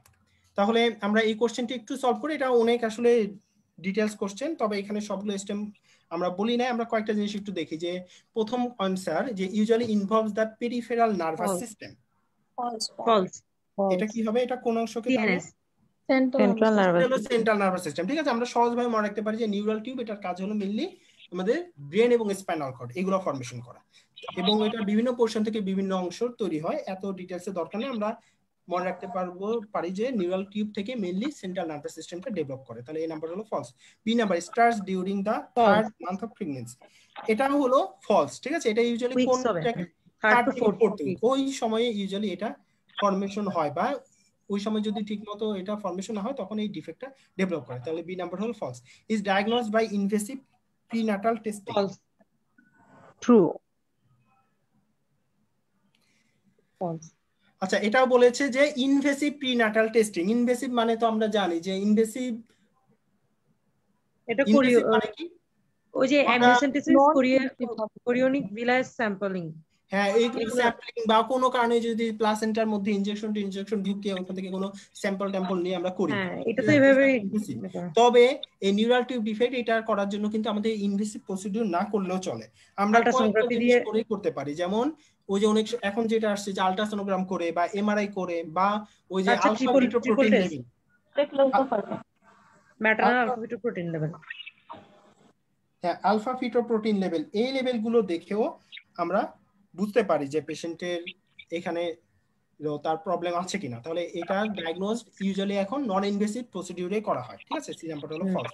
ডি নাম্বার হলো may occur due to environmental cause. এই নিউরাল টিউব ডিফেক্টের অনেকগুলো কজ আছে, এর মধ্যে কিছু এনভায়রনমেন্টাল, কিছু ওই যে আরো বিভিন্ন ধরনের কিছু এই যে ফলিক অ্যাসিড ডিফিসিয়েন্সি, এরকম বিভিন্ন একটা চার্ট আছে পুরো, ওর মধ্যে এনভায়রনমেন্টাল কজ আছে। আবার ওই যে বিভিন্ন সময় হাইপাথার্মিয়া এরকম বিভিন্ন ধরনের প্রবলেমও হতে পারে। তাহলে ডি নাম্বার হলো ট্রু। আর লাস্টেরটা can be prevented by using folic acid, true. হ্যাঁ তাহলে আমরা এটা তো সবাই জানি যে ফলিক অ্যাসিড, ভিটামিন বি12 এগুলো দিয়ে আমরা নিউরাল টিউব ডিফেক্ট অ্যাভয়েড করতে পারি এবং এর জন্য ইউজুয়ালি এগুলো প্রেসক্রাইব করা হয়, ঠিক আছে? তাহলে এটা আমরা জানলাম এবং এখানে বেশ কিছু কোশ্চেন ছিল, তবে আমরা এখানে যেটা আমাদের খেয়াল করার মতো যে কোশ্চেন আগে যেটা হতো যে একটু কঠিন হতো, এবং 2016 এবং তার আগে যদি কোশ্চেন আপনারা একটু খেয়াল করেন দেখবেন যে তখন কিন্তু অ্যানাটমি কোশ্চেনগুলো একটু কঠিন হতো বা একটু দেখা যেত ঘুরিয়ে পেঁচে, বিশেষ করে লামলি বই থেকে একবার আসছে যে 10-12টা কোশ্চেন দিয়ে দিচ্ছিল 20টার মধ্যে। এই জন্য, এবং এই প্রতিটা কোশ্চেন হলো অ্যাটিপিক্যাল, কোন জায়গা থেকে মানে স্যারদের যেটা মনে হয়েছিল ওটাই দিয়ে দিয়েছিল, এটা কি আসলে লাগে কি লাগে না ওইরকম না। কিন্তু এখন কিন্তু কোশ্চেন প্যাটার্ন চেঞ্জ হয়ে গেছে, এখন স্যাররা যেটা করেন যে যেগুলো ইম্পর্টেন্ট টপিক, যেগুলো ক্লিনিক্যালি লাগে ওগুলো থেকে কোশ্চেন দেয়। এবং এখন এটা করার কারণে দেখা যাচ্ছে যে কোশ্চেন কিন্তু অ্যানাটমিতে কমন পড়ার সম্ভাবনা বেড়ে গেছে। আগে যেমন অনেকেই করতে যে অ্যানাটমি কঠিন কোশ্চেন হওয়ার কারণে বা এই টপিকস গুলো উল্টাপাল্টা টপিক্সে কোশ্চেন আসার কারণে অনেকে অ্যানাটমি পড়েই যেত না, কিন্তু এখন যেহেতু মোটামুটি কমন টপিকস থেকে বা ইম্পর্টেন্ট টপিকস গুলো থেকে কোশ্চেন আসে, এই জন্য আপনারা যদি একটু ভালোভাবে পড়ে যান তাহলে দেখবেন, বা প্রিভিয়াস ইয়ারের কোশ্চেন গুলো বা আমরা যেই কোশ্চেন টপিকস গুলো বলি বারবার, যেই টপিক্স থেকে কোশ্চেন গুলো আসে ওগুলো যদি একটু দেখে যান তাহলে দেখবেন ম্যাক্সিমাম ক্ষেত্রে আপনারা কিন্তু অ্যান্সার করতে পারবেন, ঠিক আছে? এর জন্য সবার কাছে একটা সাজেশন হলো একেবারে টপিকস বা এগুলো বাদ না দিয়ে ইম্পর্টেন্ট টপিকগুলো, টাইম কম থাকলে ইম্পর্টেন্ট টপিকগুলো পড়ে যাবেন, একেবারে 60 থেকে 70% মার্ক কমন আসার সম্ভাবনা অনেক বেশি। আর যদি ভাগ্য ভালো থাকে একটু ভালোভাবে পড়ে যেতে পারেন তাহলে 80 থেকে 90% কোশ্চেন কিন্তু আপনারা অ্যান্সার করতে পারবেন, ঠিক আছে? তাহলে সবাইকে ধন্যবাদ জানিয়ে আমরা ভাইয়া এখন নন ইনভেসিভটা কি, সরি ইনভেসিভ প্রিনাটাল টেস্টিংটা কি ট্রু হবে? আপনার এখানে স্লাইডে দেখলাম কোনটা ইনভেসিভটা তো ফলস, তাই না? হ্যাঁ ইনভেসিভটা তো ফলস, টেস্টিংটা এখানে কি ট্রু দেওয়া? ও এখানে বি নাম্বারটা ট্রু দেওয়া কেন? 3rd months অফ প্রেগন্যান্সি, এটা তো 3rd উইকস হবে সম্ভবত। ও না, এটা হলো একটু মানে ভুল ছিল, এটা কারেকশন করা হয় নাই, ঠিক আছে? এটা হলো বি নাম্বারটা হবে ট্রু, না বি নাম্বারটা ফলস। হ্যাঁ হ্যাঁ বি নাম্বার মানে প্রথম ওইটা তিনটা ফলস, তারপর দুটো ট্রু শুধু। হ্যাঁ অ্যানসারটা ভুল দেওয়া ছিল, এটা আসলে মানে কারেকশন করতে গিয়ে কারেকশন করা হয়নি। এটা হলো ইসে বলা আছে যে 3rd থেকে 4th উইকস তখন হয়, এটা ল্যাংম্যানের বইয়ে বলা আছে, ঠিক আছে? তাহলে বি নাম্বার হলো আমাদের ফলস, এটা হবে 3rd থেকে 4 উইকস, এবং আমরা তো এটা কারেকশন অ্যানসারটা বলেই দিয়েছি, এজন্য আর কনফিউশন হওয়ার কোনো কারণ নেই আশা করি। সি নাম্বারটা হলো ফলস আমরা পড়েছি, কারণ এটা হলো নন ইনভেসিভ এর মাধ্যমে আমরা এখন ইউজুয়ালি ডায়াগনোসিস করা হয়। তাহলে অ্যানসার ট্রু হলো ডি এবং ই, ঠিক আছে? ডি এবং ই, ওই অ্যানসারটা একটু ভুল ছিল এজন্য ওইটা আমি দেখাই নাই, ঠিক আছে? ডি এবং ই হবে ট্রু, বাকিগুলো হলো ফলস। তাহলে থ্যাংক ইউ সবাইকে। আমাদের এরকম প্রতিদিনই সেশন হচ্ছে, আগামীকালকেও সেশন আছে, আর আপনারা সবাই এগুলো পার্টিসিপেট করবেন এবং আশা করি এগুলো আপনাদের পরবর্তীতে পরীক্ষার জন্য যে পরীক্ষায় দেন। ভাইয়া একটা ইনফরমেশন একটু জানার ছিল ভাইয়া, এটা কোশ্চেন রিলেটেড না, একটু ইনফরমেশন জানার ছিল ভাইয়া। আমি হচ্ছে ভাইয়া, জি ভাইয়া আমি একটু এটার বাইরে, কোশ্চেনের বাইরে, আমি ভাইয়া হচ্ছে গাইনির জন্য পরীক্ষা দিচ্ছিলাম, তো এবার আমি সাবজেক্ট একটু চেঞ্জ করে অ্যানাস্থেসিয়ায় দিতে যাচ্ছি। যদি দিয়ে দেই ভাইয়া, আমি যদি এফসিপিএস গাইনিতে কি পরে দিতে প্রবলেম হবে? মানে আপু আপনি কি এফসিপিএস দিবেন নাকি রেসিডেন্স দিবেন? আমি দুইটারই, আমার এফসিপিএস এর ভালো প্রিপারেশন আছে, প্লাস রেসিডেন্সিরও আমার ভালো প্রিপারেশন ছিল, কিন্তু আমার গতবার হয় নাই। এবার হচ্ছে আমি মাঝখানে একটু গ্যাপ হয়ে গেছে, সেই জন্য চাচ্ছি যে একটু চেঞ্জ করে যদি দিই, আমি অ্যানাস্থেশিয়ায় যদি দিই পরবর্তীতে কি ভাই আমি এফসিপিএস গাইনিতে দিলে হচ্ছে আমার মানে প্রবলেম হবে কিনা, এই জন্য একটু ইনফরমেশন জানার ছিল আর কি। হ্যাঁ আপু, আপনি কি এফসিপিএস টা মানে রেসিডেন্সিটা এফসিপিএস কি? টা আমি স্ট্রংলি না মানে না, পড়ছিলাম এফসিপিএস না, ভাইয়া আপনি এখন গতবার। রেসিডেন্সিটা কিসে দিবেন? আমি এজন্যই মানে আমি হচ্ছে ডিজি দিছিলাম ভাইয়া, আগের বার হয় নাই আমার প্রিপারেশন ভালো থাকার পরেও, এই জন্য একটু ভয় পাচ্ছি যে ওটাতে দিলে আমার হয়তো হবে না। এবার আমি আপনি যদি দিয়ে দিবেন তাই তো? দিয়ে দিতে চাচ্ছি ভাইয়া, কিন্তু আমার এফসিপিএস এর প্রিপারেশন ভালো, আমি শুধু গতবার পেপার 2 তে আপু একটু কম আপনি নাম্বার দিয়ে পাইছি। দিতে পারবেন, ওই এখানে আসলে আপনি যে কোনো সময় যে কোনো সাবজেক্টে দিতে পারবেন, মানে রেসিডেন্সি ডিপ্লোমা শুধু এগুলি গভর্নমেন্ট যদি আপনি গভর্নমেন্ট না হন আমি মানে তাহলে প্রাইভেট প্রাইভেট ভাইয়া। তাহলে আপু আমি সমস্যা নাই, যদি তাহলে যে কোনো বিয়েতে সময় যে কোনো যদি চান্স সাবজেক্টে পাই, মানে সুইচ করতে পারবেন। বিয়ে থেকে পরে আমি হচ্ছে গাইনিতে যদি এফসিপিএস দিই সেক্ষেত্রে কি প্রবলেম হবে ভাইয়া? কোনো মানে আপনি প্রবলেম না, জানেন? কারণ এই যে বিসিপিএস এবং বিসিএম দুইটা হলো পুরোপুরি আলাদা। এখানে আপনি এই ডিএ করতেছেন এটা ওরা জানবেও না, ঠিক আছে? এবং এই জানলেও কিছু করার নেই, এটা অনেকেই করে। অনেকেই দেখা যায় যে তারা ডিএ কোর্সে করে, কারণ ডিএ করে তো একটা লাভ আছে যে অল্প বয়সে ডিগ্রি হয়ে যায়। পরবর্তীতে অনেকেই দেখা গিয়েছে যে মেডিসিনে ডিগ্রি করতেছে বা বিভিন্ন সাবজেক্টে, সার্জারি, বিভিন্ন এরকম অনেক অনেক আচ্ছা, উদাহরণ আছে, এবং আমি অনেকে জি দেখেছি ভাইয়া। যে তারা ডিএ করেছে বা যে কোনো একটা সাবজেক্টে জি ভাই, ডিপ্লোমা আমি করে একটু একেবারে ভয় পাচ্ছি ফ্যাকাল্টিস ভাইয়া হয়ে যে গেছে। আমার হচ্ছে হয়তো ডিজিও দিলে হবে না, কারণ আমার মানে মাঝখানে একটু গ্যাপ হয়ে গেছে, কিন্তু এফসিপিএস আমার ভালো প্রিপারেশন আছে গাইনিতে। আমি শুধু এক পেপারের জন্য চান্স পাইনি আর কি জানুয়ারিতে। আপু সো আপনি ওইটা ডিএ একটু দিয়ে তাহলে মানে ই করবেন কি? আমি চাচ্ছিলাম যে দিয়ে যদি দিয়ে ফেলি, এটা এটা কি যদি হয়ে কন্টিনিউ যায়, করবেন? হ্যাঁ কন্টিনিউ যদি করি, আমি ডিএটা শেষ করে দরকার হইলে আমি পরে পার্ট 1 দিয়ে রাখবো, পরে ট্রেনিং করা যাবে না ভাইয়া? হ্যাঁ ট্রেনিং নাকি করেন, এটা সেক্ষেত্রে আচ্ছা কোনো ভাইয়া, প্রবলেম এখানে নেই, একটা যদি আপনি কোশ্চেন, কন্টিনিউ করতে পারেন তাহলে তো হলোই। মানে এক্ষেত্রে প্রবলেম হয় কিনা, মানে ইনস্টিটিউটের মানে না কোনো কোনো প্রবলেম হয় প্রবলেম কিনা নাই ভাইয়া? এখানে। আপনি তবে আপনি একটা সাবজেক্টে 2-3 বছর করে আবার অন্য একটা সাবজেক্টে যাবেন কিনা এটা আপনার উপর ডিপেন্ড করে, কিন্তু ওটা নিয়ে এমনি অফিসিয়াল কোনো প্রবলেম নেই। এবং এরকম অনেক আছে, আমি তো বললাম যে আমি অনেকে দেখেছি যে অ্যানেস্থেশিয়াতে ডিএ করে পরবর্তীতে মেডিসিনে বিভিন্ন সাবজেক্টে চলে গেছে। এবং আমার এখনো পরিচিত কয়েকজন আছে যে ডিএ করে তারা পরবর্তীতে এমআরসিপি দিয়েছে, অনেকে হলো মেডিসিনে পার্ট 1 দিয়েছে, অনেকে সার্জারি বিভিন্ন না বিষয়ে চলে আমি গেছে, এটা এরকম জানি অনেক। যে ভাইয়া হচ্ছে আপনার হচ্ছে অ্যানাস্থেশিয়াতে যদি আমার ডিএ থাকে আমি তারপর সার্জারিতে যাই সেক্ষেত্রে প্রবলেম হয় না, কিন্তু গাইনিতে গেলে প্রবলেম হয় কিনা এটা একটু না জানার ছিল আর কোনোটাতেই কি। প্রবলেম নেই, আপনি যে কারণ দুইটা হলো পুরোপুরি আলাদা, এই বিএসএমইউ এবং এফসিপিএস দুইটা হলো পুরো আলাদা ডিগ্রি, কোনটাতে জি কোনো ভাই। প্রবলেম করবে না। আচ্ছা ভাইয়া, আচ্ছা থ্যাংক ভাইয়া, ইউ। এই সার্জারি ফ্যাকাল্টির যতগুলো ডিপ্লোমা আছে, হ্যাঁ, এগুলো সবগুলোতে যদি ডিপ্লোমা করা মানে যে কোনোটাতে আর কি, ধরেন ডিপ্লোমা করা থাকলে আবার ওই সাবজেক্টে যদি এফসিপিএস দেয় তাহলে সবগুলোকে 1 বছর ট্রেনিং কাউন্ট হয়, নাকি শুধু ডিজিও ডিএ আর হচ্ছে ইয়েতে কাউন্ট হয়, ডিএলও এগুলোতে কাউন্ট হয় শুধু? সবগুলোতে কাউন্ট হয় না, যেমন ডিসিএইচ এ কাউন্ট হয় আমি যতদূর জানি, তারপরে ডিএ তে কাউন্ট হয়, মানে ডিএ করলে 1 বছর আপনি হ্যাঁ, ডিএ আর অ্যানেস্থেশিয়াতে ডিজিওটা কাউন্ট হবে, কাউন্ট হয়, আমি ভাইয়া এতটুকু ডিসিএইচ জানি, এ কিন্তু কাউন্ট হয়। বাকিগুলো ডিসিএইচ এ কাউন্ট হয়। হ্যাঁ কিন্তু ওই যে ডি অর্থ করে আপনি সার্জারির ওই ট্রেনিং কাউন্ট হয় না, মানে ডি সবগুলোতে হয় অর্থতে না, কাউন্ট হয় না। তারপর সবগুলোতে কাউন্ট হয় না, ডিএলও, কিছু সাবজেক্টে হয় কিছু সাবজেক্টে হয় না। ডিএমআরডি, ভাইয়া ডিএমআরডি তে কি হয়? এটা আপু আমি আসলে শিওর না পুরোপুরি, কারণ এই ডিএমআরডি সাবজেক্টটাই তো নতুন। আচ্ছা হ্যাঁ, আচ্ছা ভাইয়া, এটা জানার ছিল আর কি।